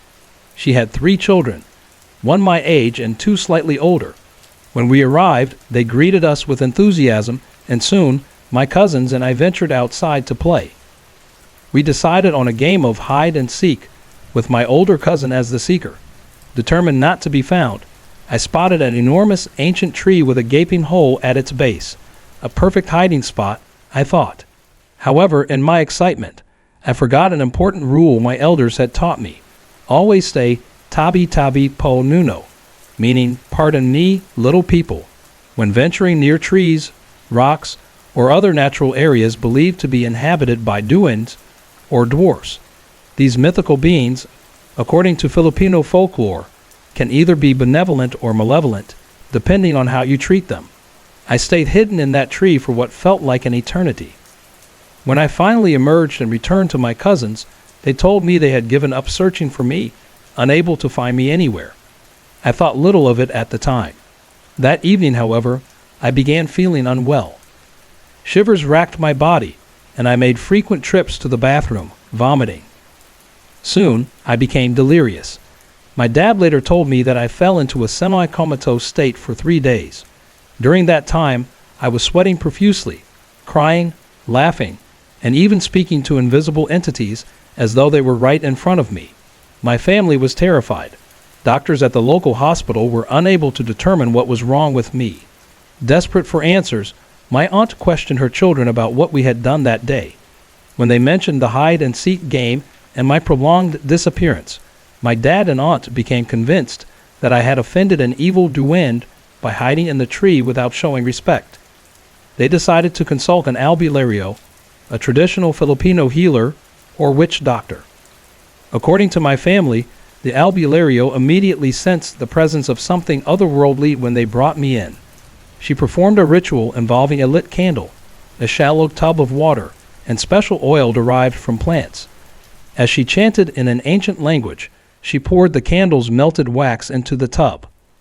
The wax hardened on the water's surface, forming a shape. What emerged was astonishing. The wax depicted a large tree with a hole at its base, mirroring the tree where I had hidden.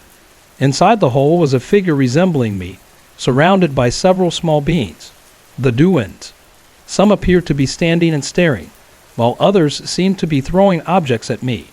The albularyo confirmed that the duendes were punishing me for intruding on their home without proper respect. She instructed my family to return to the tree and perform a ritual of apology. My dad and aunt carried me back to the tree, offering fruits as a gesture of goodwill. They repeated, "Tabi tabi po nuno," to excuse my actions and plead for forgiveness. The next morning, I woke up as if nothing had happened. I had no memory of the ordeal, but my family was relieved and took the lesson to heart. Never dismiss the old traditions and respect the unseen. To this day, the story remains a vivid reminder of the deep connection between folklore and reality in the Philippines.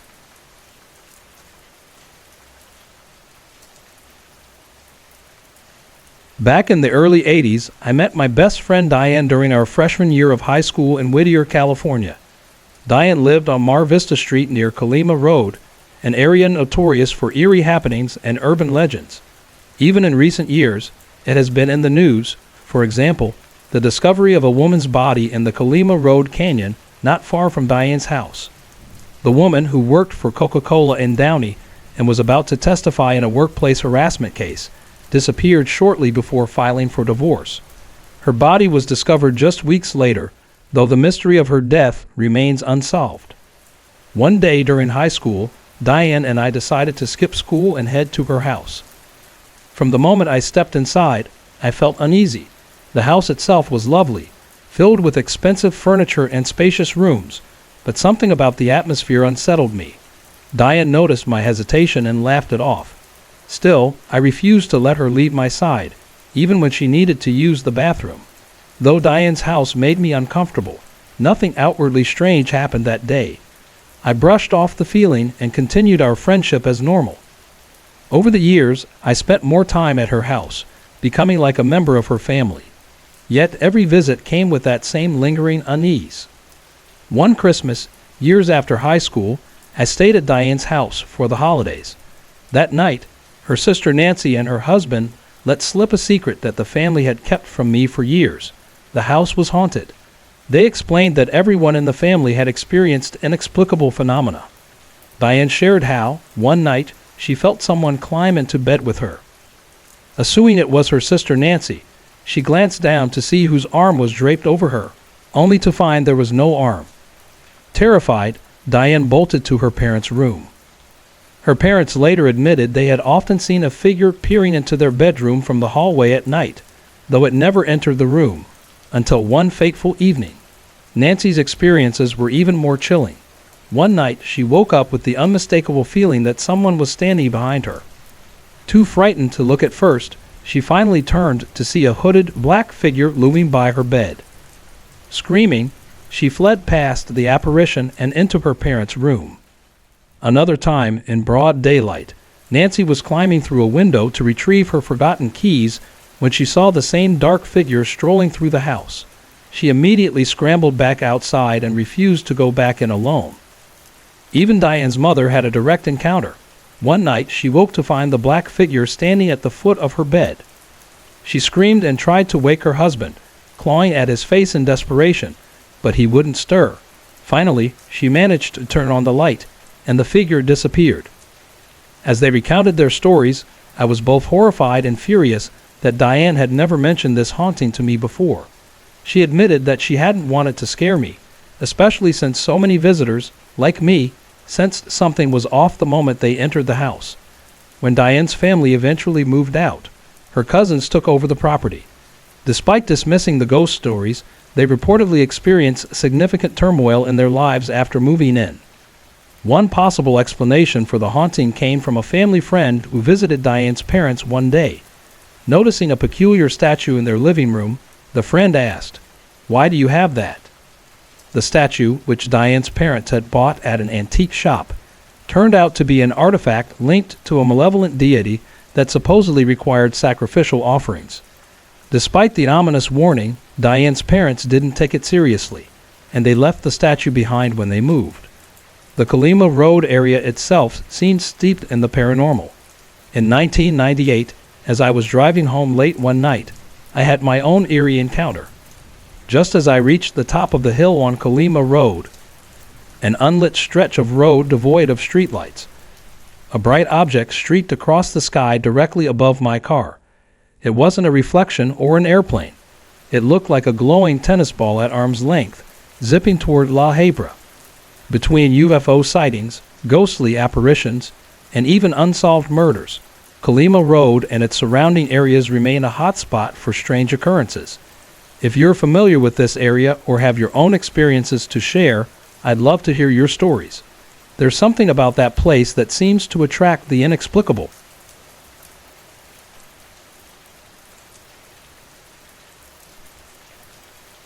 I moved into what seemed like a charming house in Mississauga, Ontario, renting the basement with my partner Jason. For the first month, life seemed normal, even peaceful.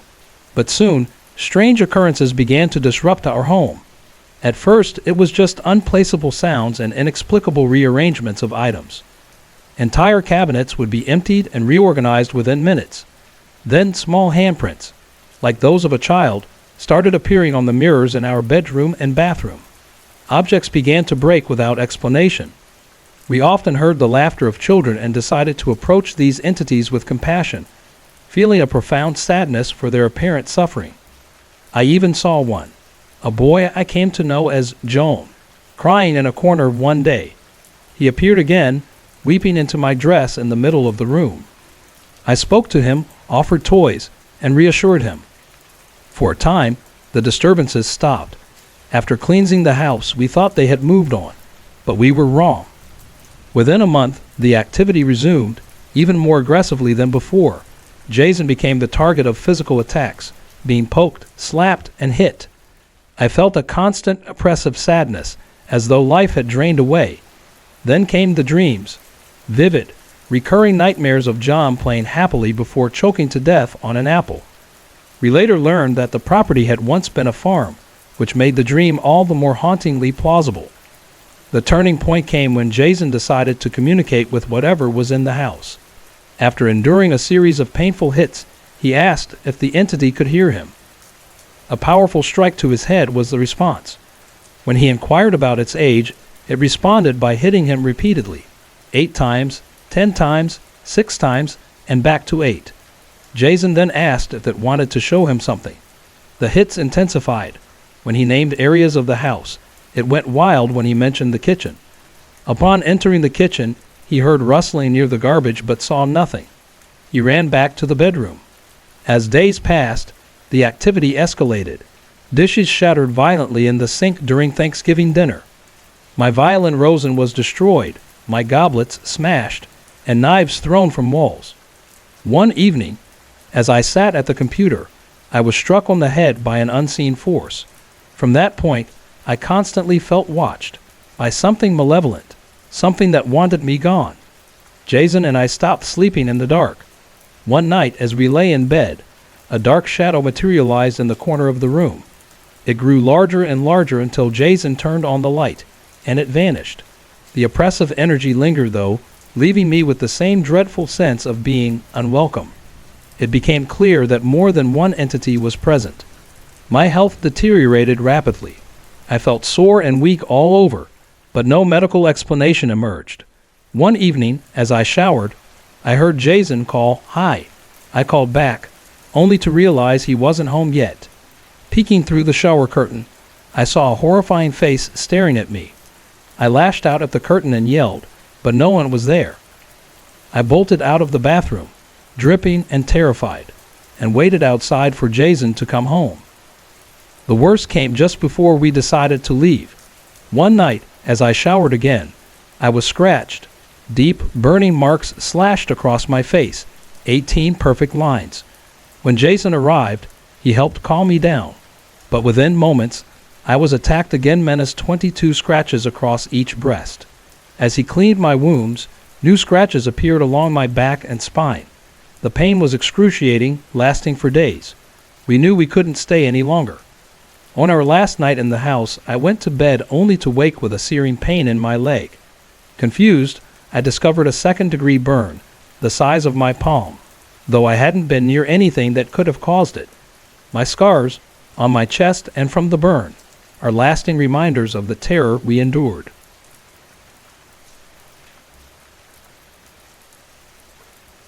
At 17, I moved in with my father and his family in Kametz, Utah.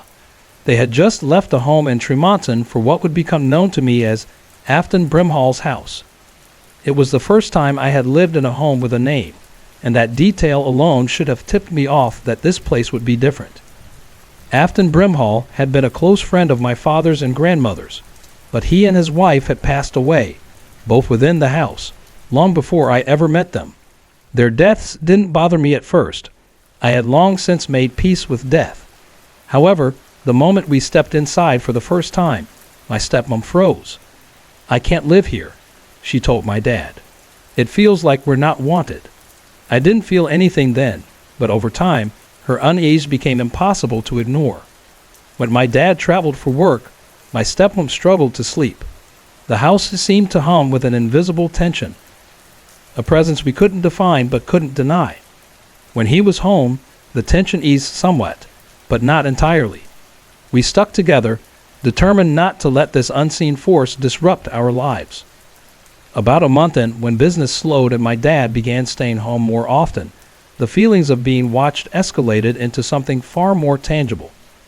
At the same time, I was dealing with the fallout of another supernatural experience from a friend's home in South Jordan. See Visitor in the Dark. Whatever haunted our house, its focus seemed to shift between my stepmom and me, growing bolder with each encounter. The most terrifying incident happened on my stepmom's birthday. That evening, we celebrated as a family, dining at Trolley Square and listening to the choir at Temple Square. It had been a perfect night, until we returned home. Splitting off to our rooms, I immediately noticed that the oppressive, watchful feeling in mine was gone. Relief quickly turned to unease. Something was wrong. Moments later, every light in the house flickered before going out completely. When they came back on, every electronic device in the house sprang to life. Radios, TVs, everything. Initially, we thought it might be a power surge, but it became evident this was something else entirely. We scrambled to shut everything off, but the damage had been done. My younger sisters were too frightened to sleep, so I escorted them back to their room. As I settled into my own, my stereo blared to life, blasting Escape from Hellview by CKI, a favorite song of mine, but one with ominous undertones. The lyrics felt like a warning, sending chills down my spine. I quickly shut the stereo off, trying to stay calm for my sister's sake, but the song wasn't done. Moments later, the downstairs stereo picked it up, at full volume, echoing through the house. My sisters and I crept to the top of the stairs, peering down into the living room where the stereo was. Before we could act, my dad burst out of his room, livid. He stormed into the living room, yelling at the top of his lungs, "Afton, stop this!" His anger was palpable, his voice shaking the walls. My sisters and I huddled in silence, too scared to reveal our presence. My dad raged about how Afton had ruined the evening and upset his family before retreating to his room. What unnerved me most was that the activity never happened again while my dad was home. It seemed that whatever presence lingered in the house respected him, or feared him, enough to back off when he was around. But the moment he left, it was a different story. After enduring a year of this, my stepmom had had enough, and we moved out. I've never returned to Afton Brimhall's house, nor do I have any desire to. Whatever dwelled there clearly didn't want us as much as we didn't want it.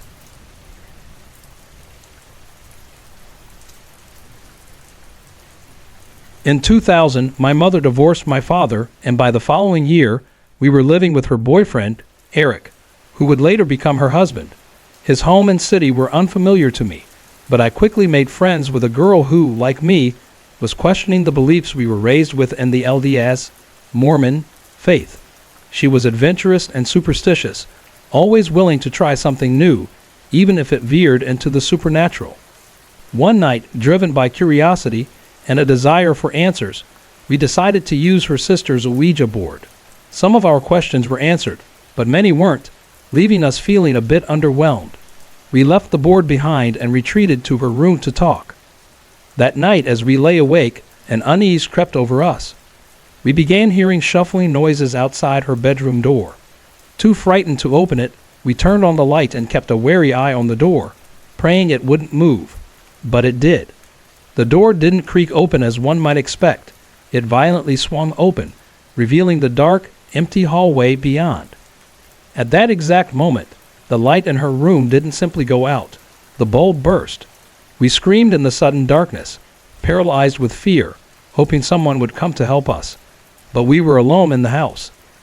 In a panic, we bolted upstairs, out the front door, and ran straight to her friend's house, where we stayed for the rest of the night. The next morning, we cautiously returned to her home. Her room was a wreck. Furniture was overturned, her belongings scattered everywhere, and even her mattress lay on the floor beside her bed. When her parents returned, they called the police, believing it to be the work of an intruder. But the investigation led nowhere. There were no signs of forced entry, no motive, and not a single fingerprint. The broken light bulb baffled them further. We thought the nightmare was over. We were wrong. For the next month, every night between 2:30 and 3:30 a.m., I was tormented. I would hear my name whispered in the darkness, and on one occasion was jolted awake by the violent shaking of my bed. My mother dismissed my stories, claiming they were attention-seeking fabrications.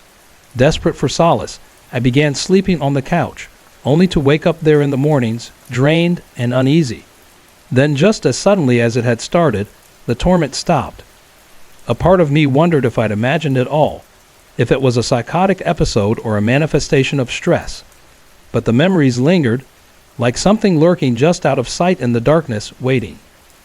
2 years later, after enduring enough emotional strife at my mother's home, I moved in with my father and his family. For the first time in years, I felt safe. My father's understanding and support allowed me the space I needed to heal. I embraced this newfound sense of normalcy, living carefree and unburdened for a time. But then it began again. This time, the attacks were more insidious. I started having dreams, horrific, vivid dreams filled with hate and unimaginable suffering. In one of the worst, I witnessed a young girl taking her own life after being brutally violated by someone she trusted. Each dream left me waking in a cold sweat, always at exactly 5:00 a.m. When the dreams left me in peace, I would wake instead to the sound of my name being whispered in the darkness. The entity, whatever it is, hasn't confined its torment to me. My friend, the same girl who shared that first encounter, has suffered even more. Her experiences have been darker, more visceral, and more consuming. While we've both tried to move on, it's as if the presence refuses to let us go, binding us to its shadowy grasp. Even today, I live with its lingering presence, unsure if it will ever truly leave me.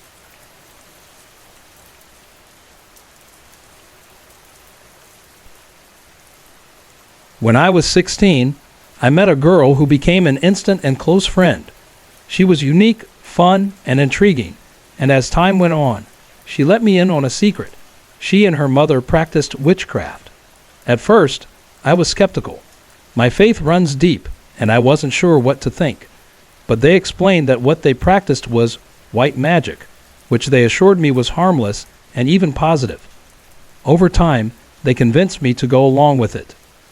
At first, I treated it as a game. To me, it seemed like harmless play, something that wasn't real. They often talked about their spirit guide, a being named Simon, who they claimed helped them navigate the spiritual realm. One night, they told me I should find my own spirit guide and explained the process in detail. It was supposed to happen when I was in a state between light and deep sleep, and they emphasized doing it precisely. If I didn't, they warned, I might attract a malevolent guide instead. Though I never consciously tried it, something must have stirred deep in my subconscious. What happened next was nothing short of terrifying. One night, I woke up to a strange and horrifying experience. My body was completely paralyzed. I lay on my back with my arms outstretched, palms facing up, and my legs spread apart. It was as though an invisible force had pinned me down. I wasn't just motionless. I was trembling violently, tears streaming down my face, as though my body was in the grip of a seizure. I had never experienced any medical issues, and yet I was fully conscious, aware of every moment. In the corner of my vision, I saw my doll trying to jump onto the bed, but something invisible blocked her. Above me, a dense, suffocating blackness loomed, a cloud of pure malevolence pressing down on my chest. I felt its intentions as clearly as if it had spoken. It wanted me dead. Its presence was filled with overwhelming hatred and evil. Just when I thought I couldn't endure it any longer, I noticed something else. A thick white mist began to form nearby. It wasn't just a visual presence. It radiated a feeling of sorrow and profound compassion. I sensed that it was weeping, mourning as though it were about to lose something precious. Then in a voice that seemed to speak directly to my soul, it said, "Let me help you. Just say the words, and you will be safe. Believe in me, and I will walk beside you." As the blackness pressed harder against my chest, I tried to scream, to fight, but I couldn't. My body trembled harder, lifting off the bed, but I couldn't break free. Then I remembered the white mist's words. I realized I wasn't ready to die. I had barely begun to live. Desperate, I began to pray. The more I prayed,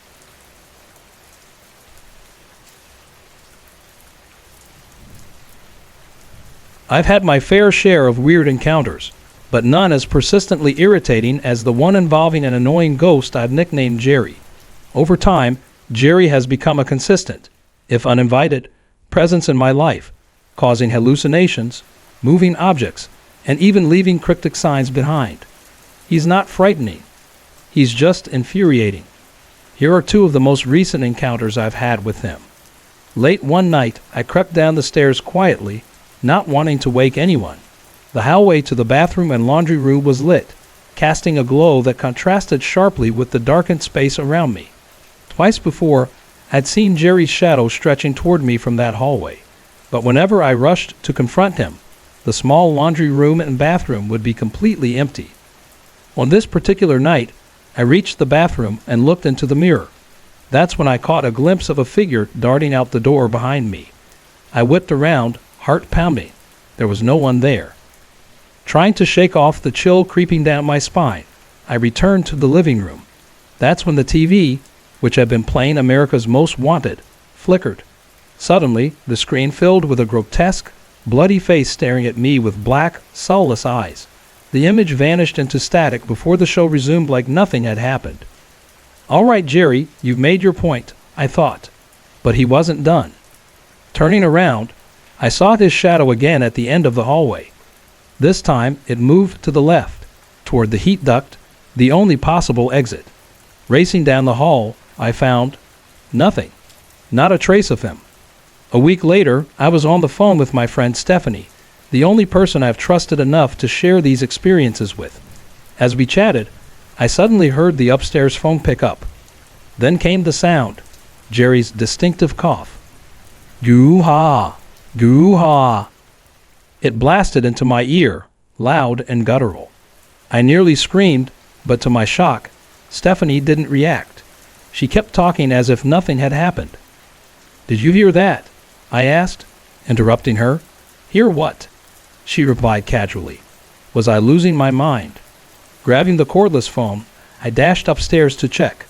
The room was empty, save for my cat, peacefully dozing on a chair. There was no one else in the house.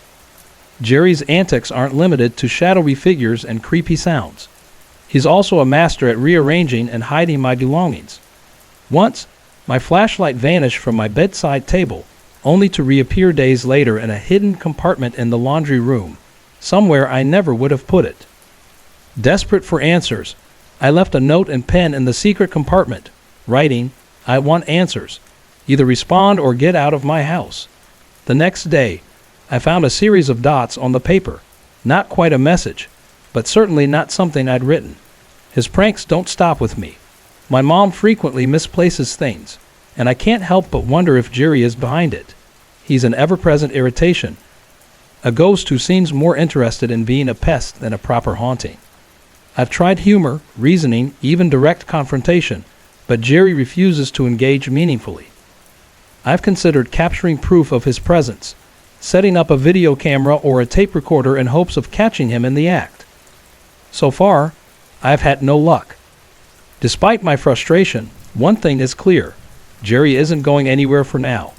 His antics have stripped me of any fear of ghosts. How can you be scared of something that's basically just a paranormal prankster? But I'd still like to be rid of him. After all, I'm not asking for much. I just want my peace and my stuff back. For now, I'll keep trying to document his tricks. Maybe one day I'll catch Jerry in the act and finally have the evidence I need to deal with him for good. Until then, I'll endure his presence with a mix of exasperation and determination. One day, Jerry, one day.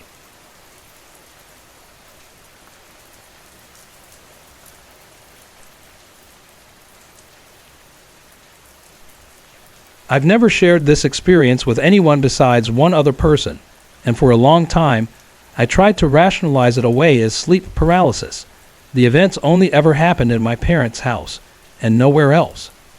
Over time, though, certain things happened that made it impossible to dismiss so easily. For years, I would occasionally wake up in my bed completely paralyzed. I couldn't move, speak, or even cry out, no matter how hard I tried. The only thing I could do was blink.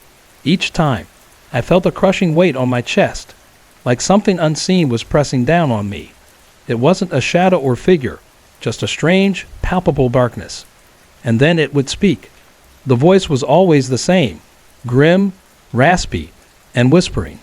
It would say things I can't even bring myself to repeat. The words weren't just spoken. They felt heavy, like they carried some kind of malicious weight. I would try to scream, desperate to make a sound, but nothing would come out. It was a recurring nightmare in every sense, but I wasn't asleep. For a long time, I convinced myself that these were just episodes of sleep paralysis. That explanation was easier to live with. I even told myself that maybe the stress of being at my parents' house triggered it. The strange part, though, was that it only happened there. Whenever I stayed somewhere else, whether on vacation, at a friend's house, or even while living elsewhere, it never occurred.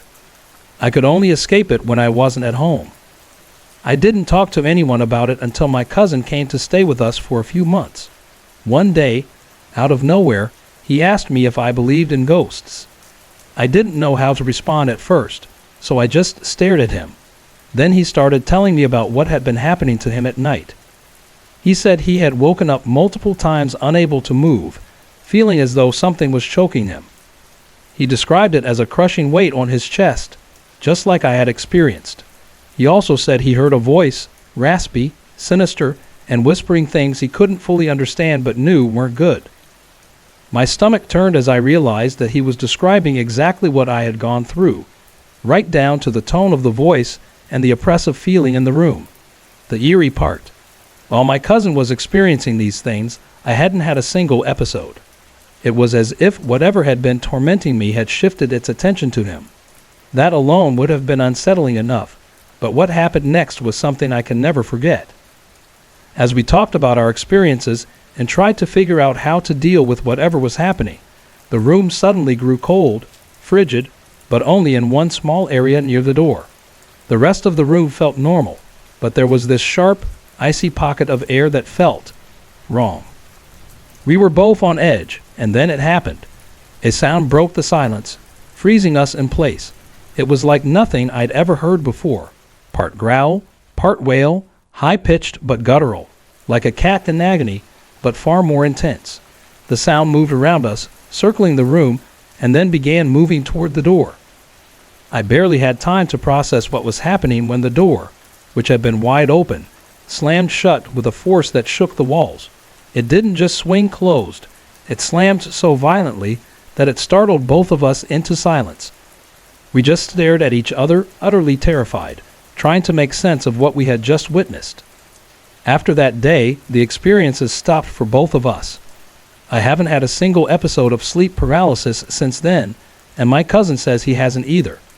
It was as though the entity, or whatever it was, left after that encounter.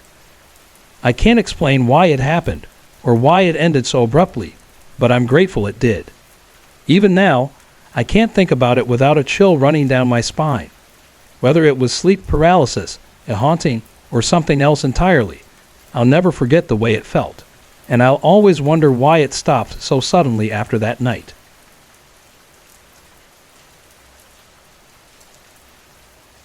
I've had strange encounters for as long as I can remember. My most consistent tormentor is a presence I've come to call Jerry. I gave him that name as a joke, likening our interactions to the cat and mouse antics of Tom and Jerry, but there's nothing funny about what I've experienced. Jerry has haunted me since I was a young child, starting in the house I grew up in, where the guest room was the epicenter of my fear. Even during the day, the guest room radiated darkness and unease. At night, it became a void of terror. I always felt watched, as if something wanted to harm me. The open door to that room would send chills down my spine. The basement, my parents' closet, and the adjoining bathroom between my room and the guest room had the same effect. Each of these spaces seemed alive with an unseen energy, and I couldn't explain the dread they caused. The first memories of Jerry began with shadows and sounds. The guest room frequently cast eerie shadows, even when it shouldn't have. I remember vividly one instance when I glanced into the bathroom adjoining my room and saw a shadow extending from the far side, even though I knew no one was there. I bolted downstairs, crying in fear. My parents dismissed it, assuming I was just being a kid with an overactive imagination. My room wasn't safe either. I had nightmares of hollow faces glaring at me, and there were nights when I felt as though something or someone was watching me closely. Once I looked out my window and saw a silhouette standing there. I tried to convince myself it was my imagination, but it felt too real to dismiss entirely. The basement was the most unsettling area of the house. It had a single finished bedroom and a dark, incomplete space that seemed to lead to nowhere. Shadows would flicker under the stairs, and faint footsteps echoed from the unfinished portion, even when no one was there. Once I saw a face on the wall, a face that seemed to materialize and disappear without explanation. The basement felt alive with a presence that enjoyed my discomfort. Apologies for the interruption. If you're enjoying the content, give it a thumbs up and let me know what you think in the comments. Don't forget to like and subscribe for more. One of the most terrifying early experiences happened when I was playing in my parents' room as a child. Their closet door was slightly ajar, and as I played near the entrance, I felt an overwhelming sense of something watching me. From the shadows of the closet, I saw a form beginning to emerge. I can't describe it clearly now, but it was menacing. I screamed and ran out of the room. Looking back, I wonder if this was my first encounter with Jerry, or something darker. As I grew older, I started piecing together theories about Jerry and my other experiences. Was Jerry a victim of the darker entities I sensed in the house, clinging to me for protection? Or was he a malevolent spirit, drawn to my fear? Sometimes I thought I was cursed, doomed to see things no one else could. Jerry's presence became most noticeable in the guest room. I could see this shadow from the corner of my eye, often casting from impossible angles. The fear of that shadow consumed me as a child, especially after my brother told me he'd seen it too. My brother and sister, however, rarely discussed these things, and I often felt alone in my terror. Even as I've grown older and moved away from that house, Jerry has followed me, though the encounters are less frequent. I've tried to rationalize the events, but they defy easy explanation. I've also heard of others with similar experiences, which makes me wonder, are there more Jerrys out there? Whether Jerry is a protector, a tormentor, or just a figment of my imagination, I've lived with his presence for years. I don't know if he'll ever leave me alone, but I've learned to live with the shadows, the sounds, and the occasional feeling of being watched.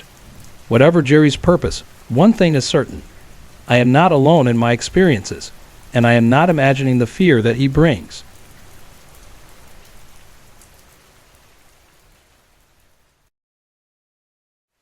During my high school summers, I worked at a seaside resort and eventually found a position at a fun house based on Edgar Allan Poe's stories. The second day on the job, I noticed something peculiar. Footsteps echoed down a long passageway, but stopped abruptly. When I investigated, no one was there. I initially dismissed it as my imagination. However, as the days went on, other employees began to share similar experiences. They described strange occurrences, unexplained lights, the rattling sound of keys, and those mysterious footsteps that seemed to vanish into thin air.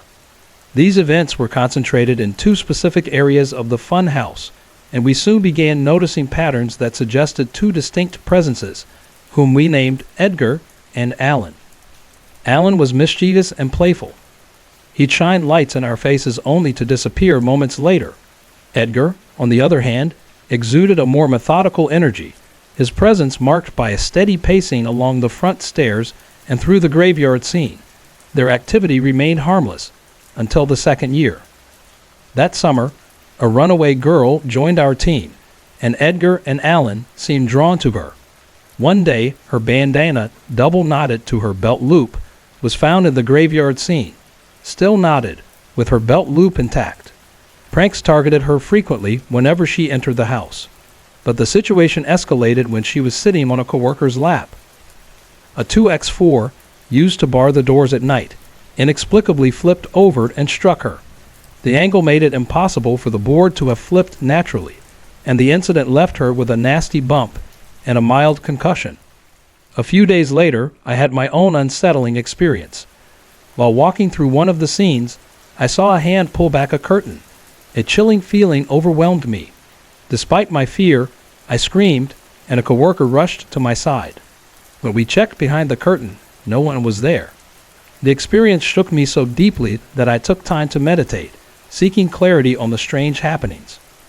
During my meditation, I received two vivid visions.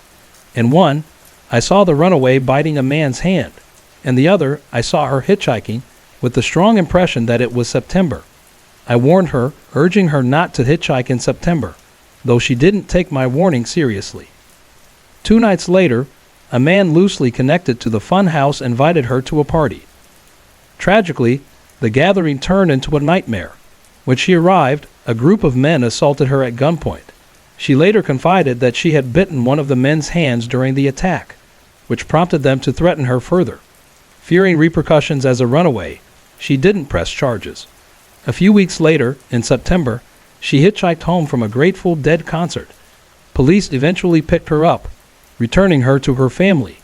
Looking back, I believe Edgar and Allan's escalating actions, particularly their apparent violence, were meant to protect her and warn her of the danger she faced. These experiences left a lasting impression on me. I later learned that 2 workers had died during the construction of the fun house some 25 years prior. Perhaps Edgar and Allan were the spirits of these workers, bound to the site and driven by a sense of duty to protect those in need.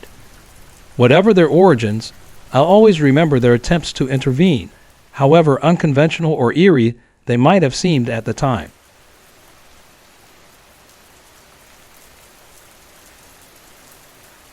I live in California and have had a few unexplained experiences over the years. One of the earliest occurred when I was at school. My mom had a few friends over, Tammy and Chrissy, and they were reminiscing about another friend who had recently passed away. While grabbing some wine glasses from the cupboard, my mom left it open for a moment. Suddenly, every glass flew off the shelf and shattered on the floor.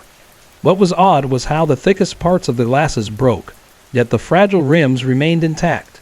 Everyone was stunned, and no logical explanation could be found. Another strange event happened in December 2006. I was taking a shower when I felt what seemed like a hand gently rubbing up and down my back. Startled, I quickly stepped out of the water, but there was no one else in the bathroom.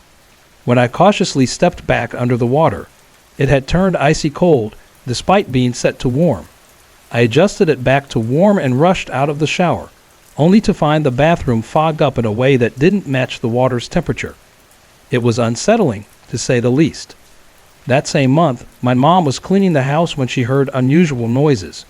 She didn't think much of it until every TV in the house suddenly turned on. After turning them all off, the computers started powering up on their own. She shut those down too, only to hear the sound of running water. Both bathtubs in the house had inexplicably turned on. Panicked, she left the house for the day to spend time at the mall with her friends. The following January, I experienced something just as strange. One night around midnight, I was talking to my boyfriend Seth on the phone when I heard footsteps in the attic. Our attic is locked, and no one had been up there in months, so the sound immediately raised the hair on my neck. At first, the steps were faint, but soon they became loud, deliberate stomps. I froze, unsure of what to do. The sense of unease lingered long after the noises stopped. Although I've done some research, I haven't found any records of deaths or tragedies associated with my house. However, my family has always been involved in practices like tarot and witchcraft. Years ago, a psychic reading revealed that in a past life, I had been drowned by a family member. That revelation struck me deeply, especially given something that happened when I was 5 years old. My mom once caught me speaking Latin in my sleep. She translated it and discovered I was pleading, "No, stop, leave me alone. I didn't do anything to you. Stop, please, I beg you."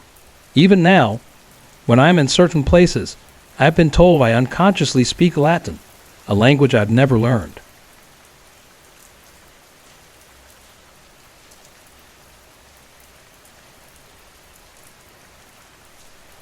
It all started when my aunt and I began our own cleaning business. We were subcontracting for office spaces and took on a big job. 3 levels, 5 nights a week, taking us about 4.5 hours a night.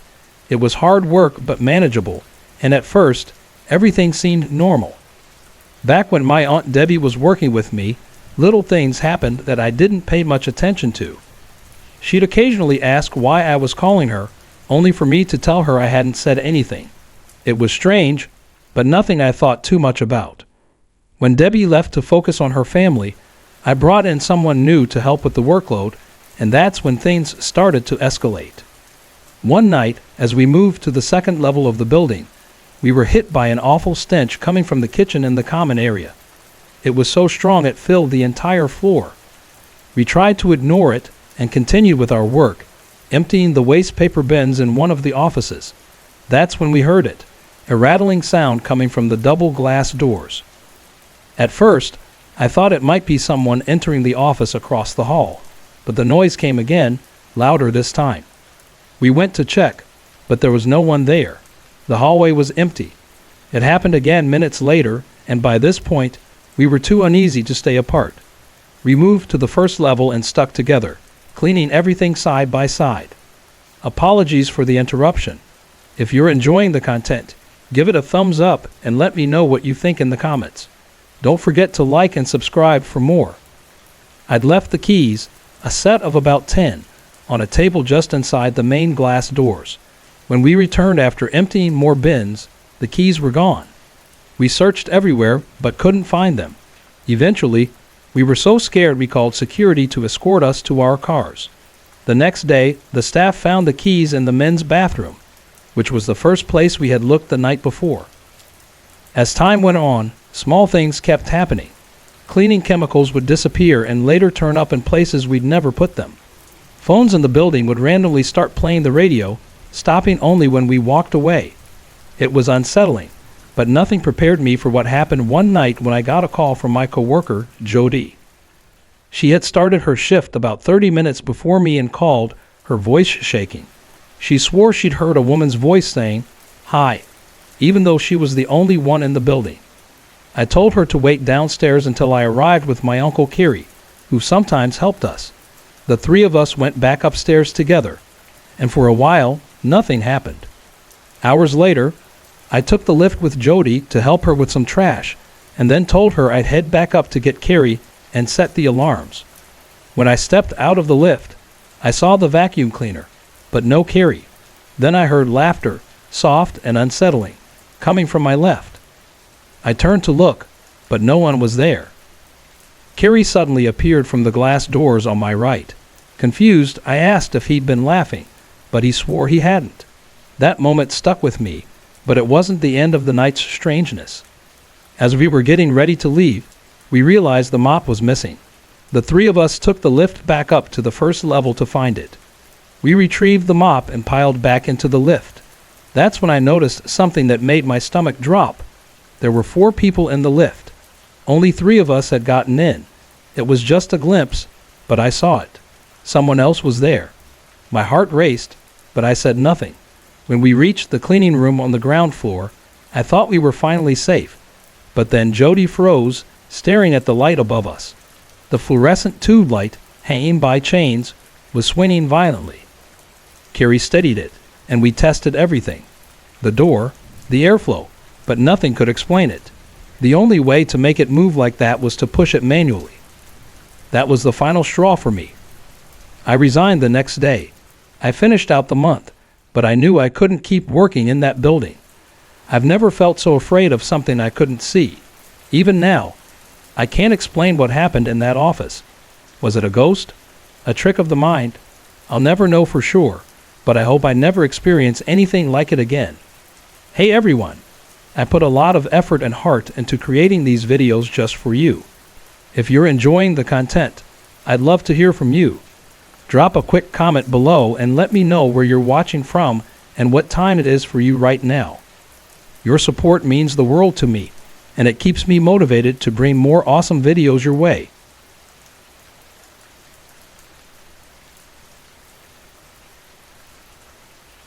I never believed in ghosts. Not really.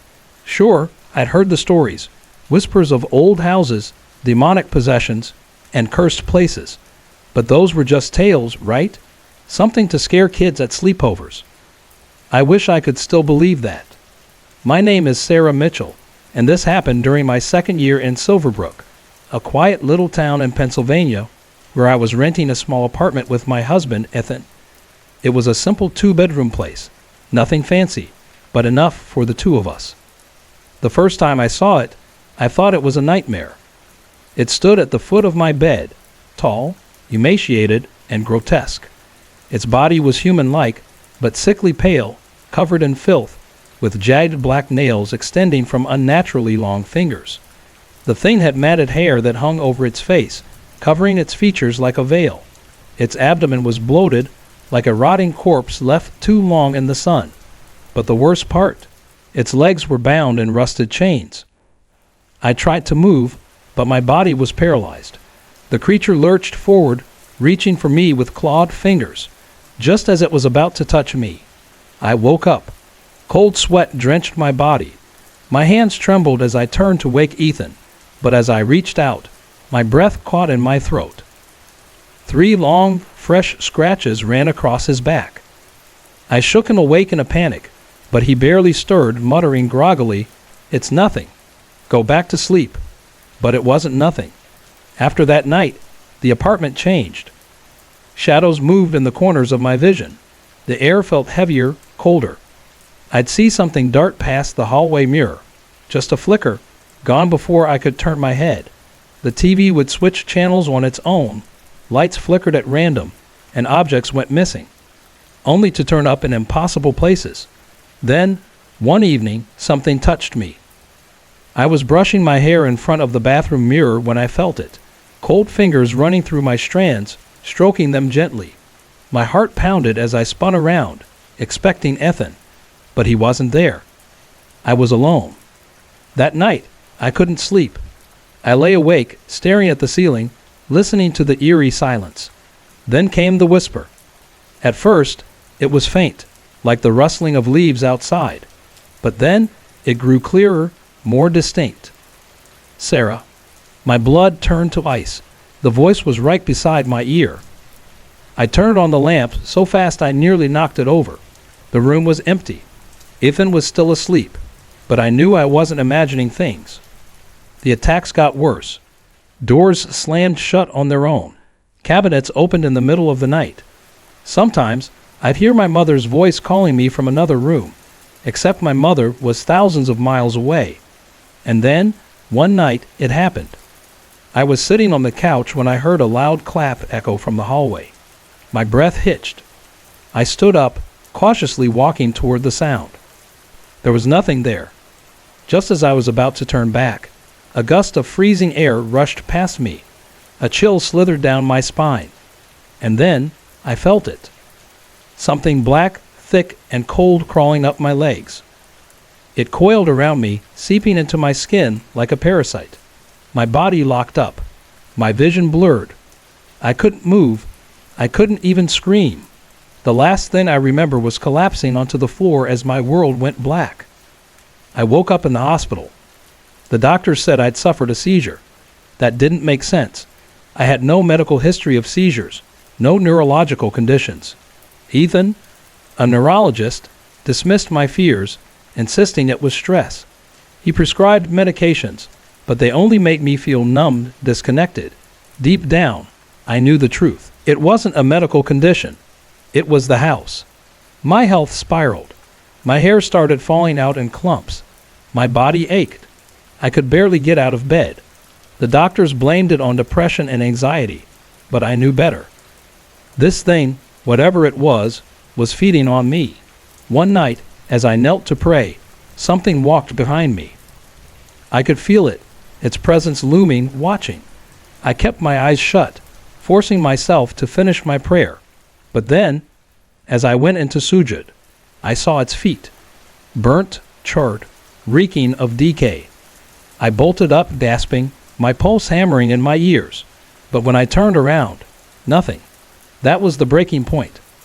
I stopped taking the medication. Instead, I started cleansing the house.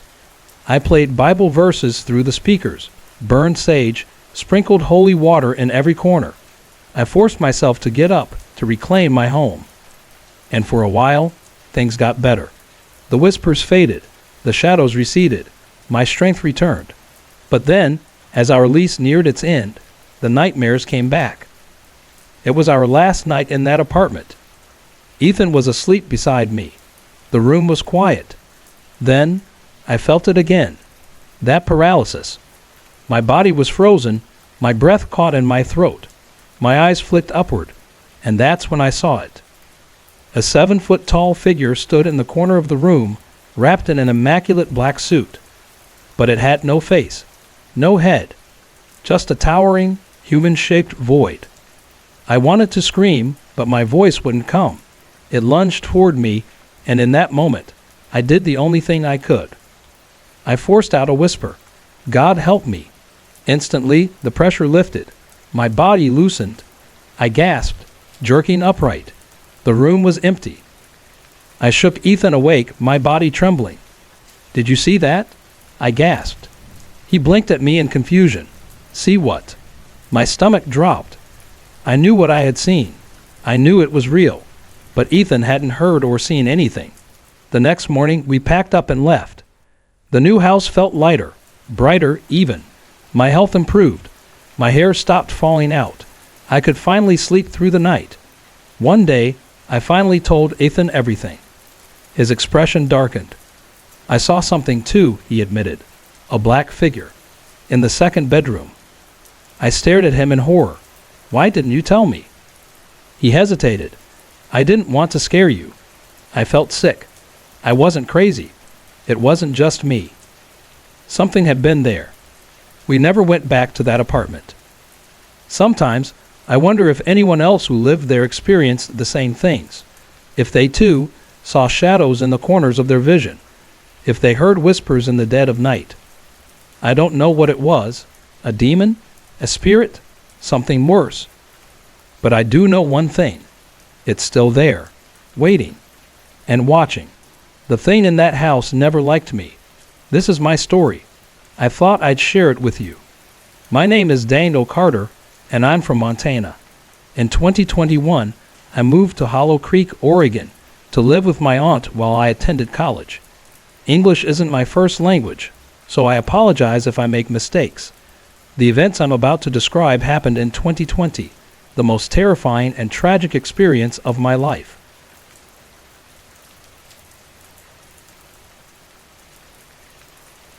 One evening, my father, Richard Carter, spotted a snake slithering near our old farmhouse. Growing up in rural Montana, encountering snakes wasn't unusual, but we always knew some could be venomous. Without hesitation, my father grabbed a shovel, intending to kill it.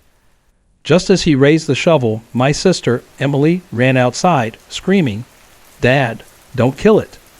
Her voice was wrong, deep, almost guttural, like it didn't belong to her. My father ignored her and struck the snake, killing it instantly. He tossed its lifeless body into the field. The moment the snake hit the ground, Emily collapsed. My older brother and father rushed to carry her inside. She was unconscious for several minutes. When she finally woke up, she blinked in confusion. "What happened?" she asked. My father explained, but Emily looked completely blank. "I don't remember anything," she said. "That should have been the end of it, but from that night onward, our lives changed forever." That same night, at around 1:00 a.m., I was awakened by a strange sound. I turned to see Emily sitting upright in bed, her back stiff, her head slightly tilted down. Then she spoke, but the voice wasn't hers. "Why did you kill her?" she hissed. "She was my bride." My skin turned to ice. Her voice was deep, almost inhuman. Then she laid back down, as if nothing had happened. Shaking, my father called out to her, "Emily, what did you just say?" She stirred slightly, blinking. "What? I didn't say anything. Why did you wake me up?" My father and I exchanged uneasy glances. That night, I didn't sleep. The next few days, Emily acted strangely. She spoke to herself in hushed whispers. She stopped eating. She barely responded when we talked to her. And then, one night, she vanished. My father woke up in the middle of the night and found Emily's bed empty. We searched everywhere. Inside the house, the barn, the nearby fields. Nothing. Panicked, my brother and I grabbed flashlights and ran into the woods behind our house. The deeper we went, the colder the air became. Then, through the trees, we spotted a figure sitting beneath an old oak tree. It was Emily. But something was wrong. Her long hair had been cut unevenly, as if hacked off with a knife. A strange red symbol was smeared across her forehead. She sat motionless, her eyes wide open, staring into the darkness. We called her name, but she didn't respond. My brother started praying under his breath. Finally, after reciting several Bible verses, Emily collapsed. We carried her home. The next morning, she woke up and saw her chopped hair in the mirror. She broke down sobbing, her entire body shaking. "What happened to me?" she whispered. We had no answer. That night, it happened again. At 3:00 a.m., we heard whispers, low, chanting sounds, coming from her room. By the time we rushed in, she was gone again. We searched the entire town this time, asking neighbors, even checking security cameras at a nearby gas station. For 4 months, there was no sign of Emily. We thought she was dead, until we got the call. One evening, my brother received a phone call from an unknown number. A man on the other end said, "I found a girl walking down the highway. She looks sick. I found this number in her coat pocket." It was Emily. We rushed to the location, hours away from our town. When we saw her, we barely recognized her. She was skeletal, her face pale, her lips cracked. Her arms and legs were covered in burn marks. Her fingernails were blackened, as if she had been clawing at something for months. The locals told us she had been seen wandering the streets, speaking in a language no one understood. We took her home, but she was never the same again. She barely spoke. She sat in corners, whispering to herself. She refused to eat. One day, I walked into her room and found her staring at the ceiling, her lips moving soundlessly. When I touched her shoulder, she turned and smiled. Her teeth were black. That was the last time I saw my sister alive. Emily was admitted to the hospital. The doctor said she was malnourished, delirious, and suffering from severe psychosis. She spent 3 days in the ICU. On the third night, she stopped breathing. She was gone. The doctors called it organ failure due to extreme starvation, but we knew. Something had taken her long before that night. After Emily's funeral, we moved away from Hollow Creek, but the nightmares never left. Sometimes I wake up at 3:00 a.m., the same time Emily used to disappear, and hear whispers in my room. Sometimes I see a shadow standing in the corner, watching me. And sometimes I hear Emily's voice calling my name. She never left. I've experienced a lot of strange things over the years, and I'm not sure if it's because we've just been unlucky with the places we've lived, or if some people are more receptive to things beyond the ordinary. Either way, here are a few stories that still make me wonder about the unseen. It started when my mom and I moved into this cute little house. At first, everything was normal, peaceful, even. But after a few months, things began to change. One afternoon, we were sitting in the kitchen having tea with my aunt and cousin. The four of us were chatting when, out of nowhere, we heard a woman crying. The sound was coming from the basement. We all froze and stared at each other. None of us had gone downstairs, and we were sure nobody else was in the house. It wasn't a radio or TV. There weren't any downstairs. My mom suggested we go and check, so we cautiously approached the basement stairs. But the closer we got, the louder the crying became. It was a haunting, gut-wrenching sound, almost too much to bear. In the end, we decided to stay upstairs and listen from a safe distance. The crying went on for a few minutes, and then just stopped. I never heard it again, though I sometimes wonder if my mom did but didn't tell me. Another time, I was sitting alone in the living room late at night, watching TV. It was quiet except for the sound of the show, but then I felt it, that creeping sensation of being watched. It started as a chill down my back and quickly became something more. I turned to look behind me, and that's when I saw it. A red, translucent hand was reaching toward me. It looked like it was about to grab me. I didn't wait to find out what would happen next. I jumped up, turned off the TV, and ran straight to my mom's bed. Years later, we moved into an old 2-story house that had belonged to an elderly couple who had both passed away. I don't know if they died in the house, but their presence felt like it lingered. One day, my friend and I were downstairs painting a piece of furniture. It was just the two of us in the house, but out of nowhere, the washer door slammed shut, twice. The sound was sharp and loud, and we both froze. Slowly, we crept upstairs. My friend then told me something that made the moment even stranger. She had been sitting on the washer just minutes before, and the door had been completely shut. The house always had a strange energy.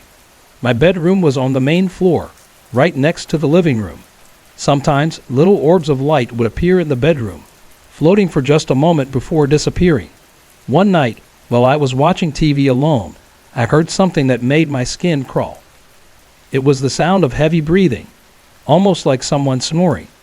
I turned down the TV to make sure I wasn't imagining it, and there it was, steady, rhythmic breathing, coming from the bedroom.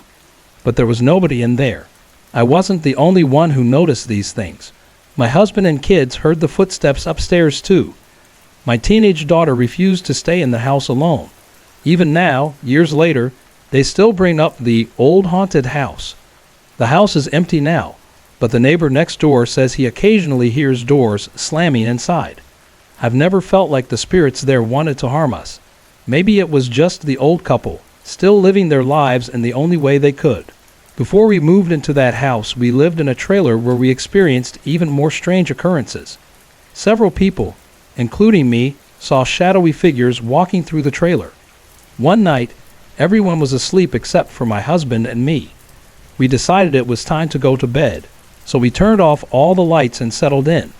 About 10 minutes later, just as we were drifting off, the lamp in the living room turned on. Neither of us had moved, and the kids were fast asleep. The land itself felt strange. My husband's brother used to have a trailer just a few meters away from ours, and he told us that they had experienced things too: shadows, noises, the same unexplainable activity. The creepiest part: both trailers burned down. His trailer burned years before ours, and when it happened to us, it felt like more than just a coincidence. Sometimes I wonder if it was something about the land or just bad luck. Either way, these experiences have stayed with me, leaving me with more questions than answers. What do you think? Have you ever experienced anything like this? Share your thoughts or your own stories in the comments.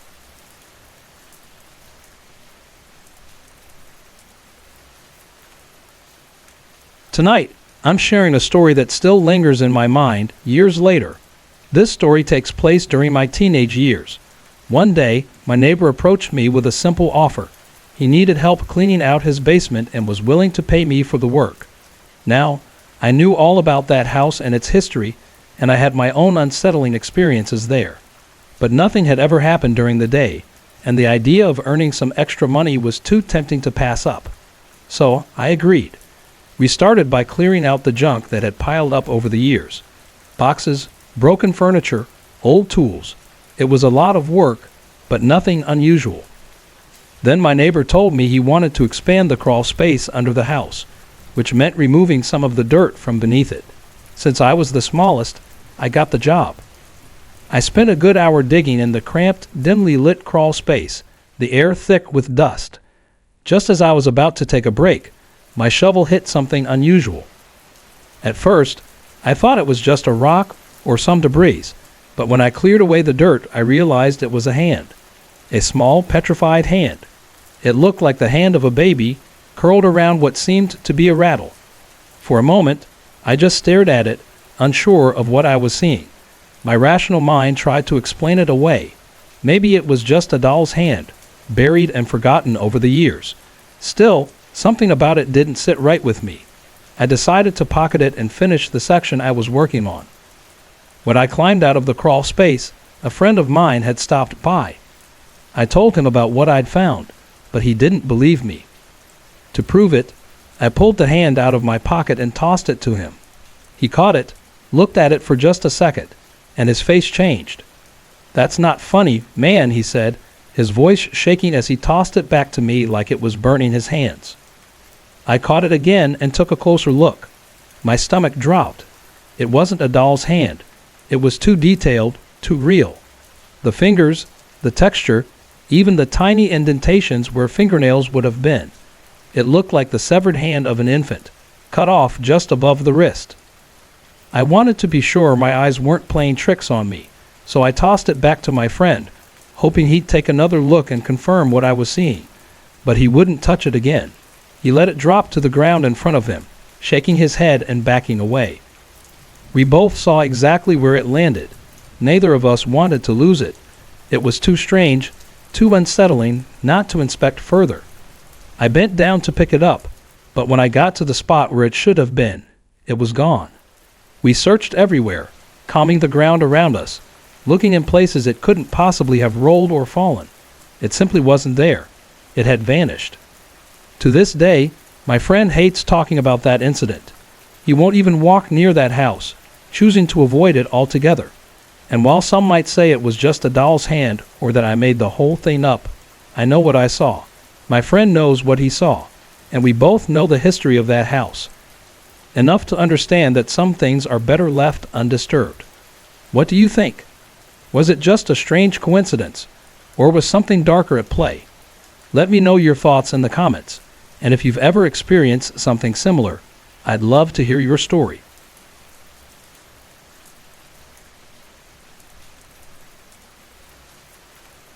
Tonight, I want to share a story that has haunted me for years. Most of the encounters I've shared before have taken place in or around my home, but this one happened miles away, in broad daylight, and I was the only witness. Even now, it sends chills down my spine just thinking about it. I live in the Mendenhall Valley in Juneau, and the high school I attend is downtown. It's quite a ride to and from school, and sometimes, out of boredom, my family and I take trips downtown just to drive around and explore. This particular day was different. It was my parents' anniversary, and my dad had noticed a neat hiking trail near his work that he wanted to show my mom. So the four of us, my mom, dad, brother, and I, piled into the car and headed out. The trail led up one of the mountains, and if you were to hike the whole thing, it would take almost a full day, but we only planned to walk far enough to reach the old entrance of one of the mines scattered across the area. These mines have been closed down for decades, sealed off and left to the elements. They're dusty, dark, and undeniably creepy. When we reached the mine entrance, there was a small exhibit outside showcasing tools that miners had used back in the day. My parents and brother were checking it out, fascinated by the display, but I've always had a short attention span. I wandered around aimlessly, kicking a small rock, which eventually rolled into the mine entrance. Without thinking, I followed it. Inside the mine, I found myself standing in front of a rusted gate with a weathered sign reading, "Closed, do not enter." About 10 feet beyond the gate was a massive pile of rocks, sealing off the rest of the shaft. I assumed this was one of the many mines that had caved in over the years. The air was heavy, the kind of stillness that feels unnatural. It was mid-afternoon, bright and clear outside, but as I stood there, I felt a chill creep up my spine. The air around me seemed to shift. The faint breeze that had been blowing outward from the mine suddenly reversed, pulling me closer to the gate. And then, I saw them. Beyond the gate, in the dim light, 4 or 5 men appeared, dressed in dusty white shirts and jeans held up by suspenders. They each carried a pickaxe over their shoulders and moved as though walking together. But then they stopped, because they saw me. Their faces were unlike anything I'd ever seen. Where their eyes should have been, there were only dark, empty voids. My body froze in place as a wave of despair washed over me. I couldn't look away. As if in unison, the men raised their free hands, pointing straight at me. Their hollow gazes bore into me, and I felt accused, though I didn't understand why. My heart pounded, and I wanted to move, to scream, but I couldn't. The next thing I remember is my mom shaking me, her voice panicked, calling my name. "Tiffany, Tiffany, what's wrong? What happened?" I blinked, realizing I was standing outside the mine. The oppressive feeling was gone, but I felt drained, as though I'd left part of myself back in that dark place. I muttered something like, "I'm fine," though I didn't feel fine. My mom told me that she and my dad had started heading back to the car, but when she noticed I wasn't with them, she came back to find me. She said she'd heard me making a strange, horrible noise, and when she reached the entrance, I was standing there, pale as a ghost, staring at nothing. She told me I was muttering over and over, "I didn't do it. I didn't do it." Apologies for the interruption. If you're enjoying the video, please let me know in the comments from where you are watching. Don't forget to like and subscribe for more. I didn't even realize I'd been saying anything. I told her what I'd seen, the men, their emptied eyes, their accusing fingers, but she didn't see anything and chalked it up to me having some sort of episode. I didn't know what to think either, and for a while, I tried to forget it, but the memory of those men has stayed with me. The despair I felt in that moment, it wasn't something I could have imagined. It happened in broad daylight, around 2 o'clock in the afternoon, miles away from our house or anything familiar. The more I thought about it, the more I realized that those men must have died when the mine caved in. But why did they point at me? Why did I feel like they were accusing me of something? I haven't gone back to that mine since. The lower part of the trail is now used as an outdoor run for gym class, but every time I'm on it, I get this sharp pain behind my right ear. The further I go up the trail, the worse the pain becomes, until it's nearly unbearable. Does anyone have any idea why I might be feeling that? Or why I saw what I did? I'd love to hear your thoughts.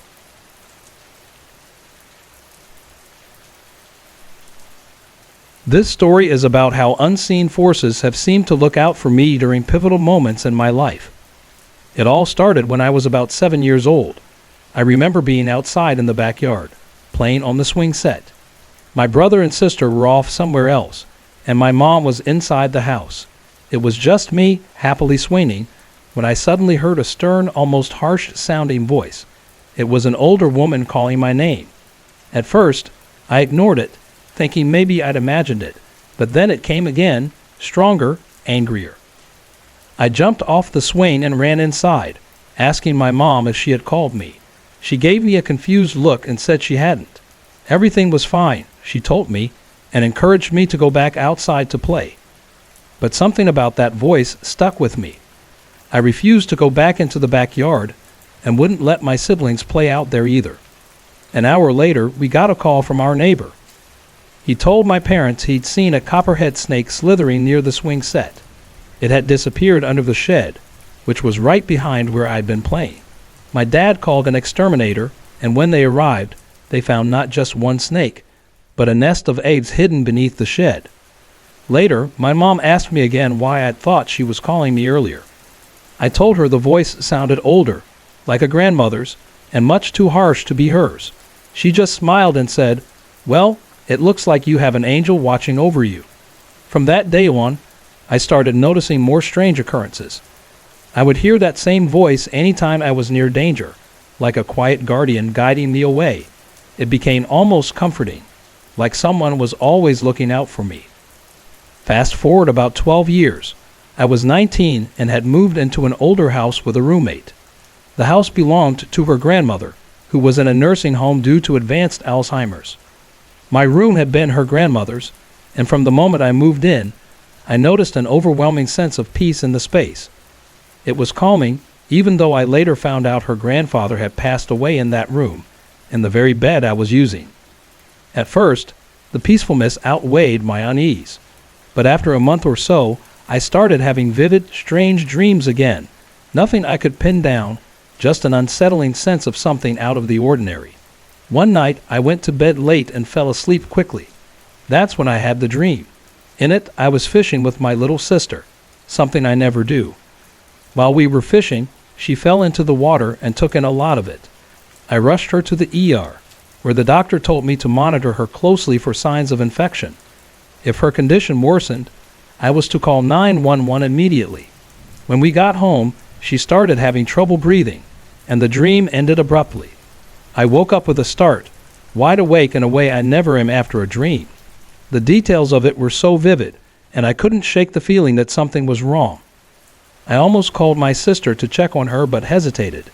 Then I heard the sound of sirens in the distance growing louder. For a moment, I panicked, wondering if I had somehow called 911 in my sleep. I used to act out my dreams as a child. The sirens got closer and closer, and soon the street outside my window was filled with flashing lights. Police cars, fire trucks, and an ambulance surrounded my neighbor's house.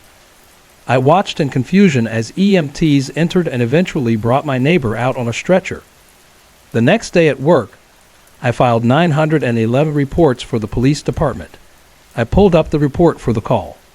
It stated that an unknown woman had called at 2:53 a.m., provided the address, and hung up without giving any further details. I later spoke to the neighbor's wife, who told me she wasn't home that night. Someone had called for help, but it wasn't her. When my neighbor recovered, I asked him if everything was all right. He smiled warmly and thanked me, but I told him I hadn't done anything. That's when he said something I'll never forget. He told me that after he fell, he called out for help, and his old neighbor, my roommate's grandfather, appeared to him. The grandfather reassured him, saying, "You'll be okay. I'll get help." My neighbor claimed he saw the grandfather walk out of the house and toward the window of my room. The next thing he knew, the paramedics were there. I can't fully explain what happened that night. Did I somehow pick up on the distress in my sleep? Or was I chosen to receive the message because I was more receptive? And why did the dream involve my sister instead of the actual event? I don't know. All I know is that my neighbor lived for many more years after that night and thanked me every chance he got for saving his life. Sorry to interrupt. If you're enjoying the story, let me know in the comments and tell me where you're watching from. Don't forget to like and subscribe for more.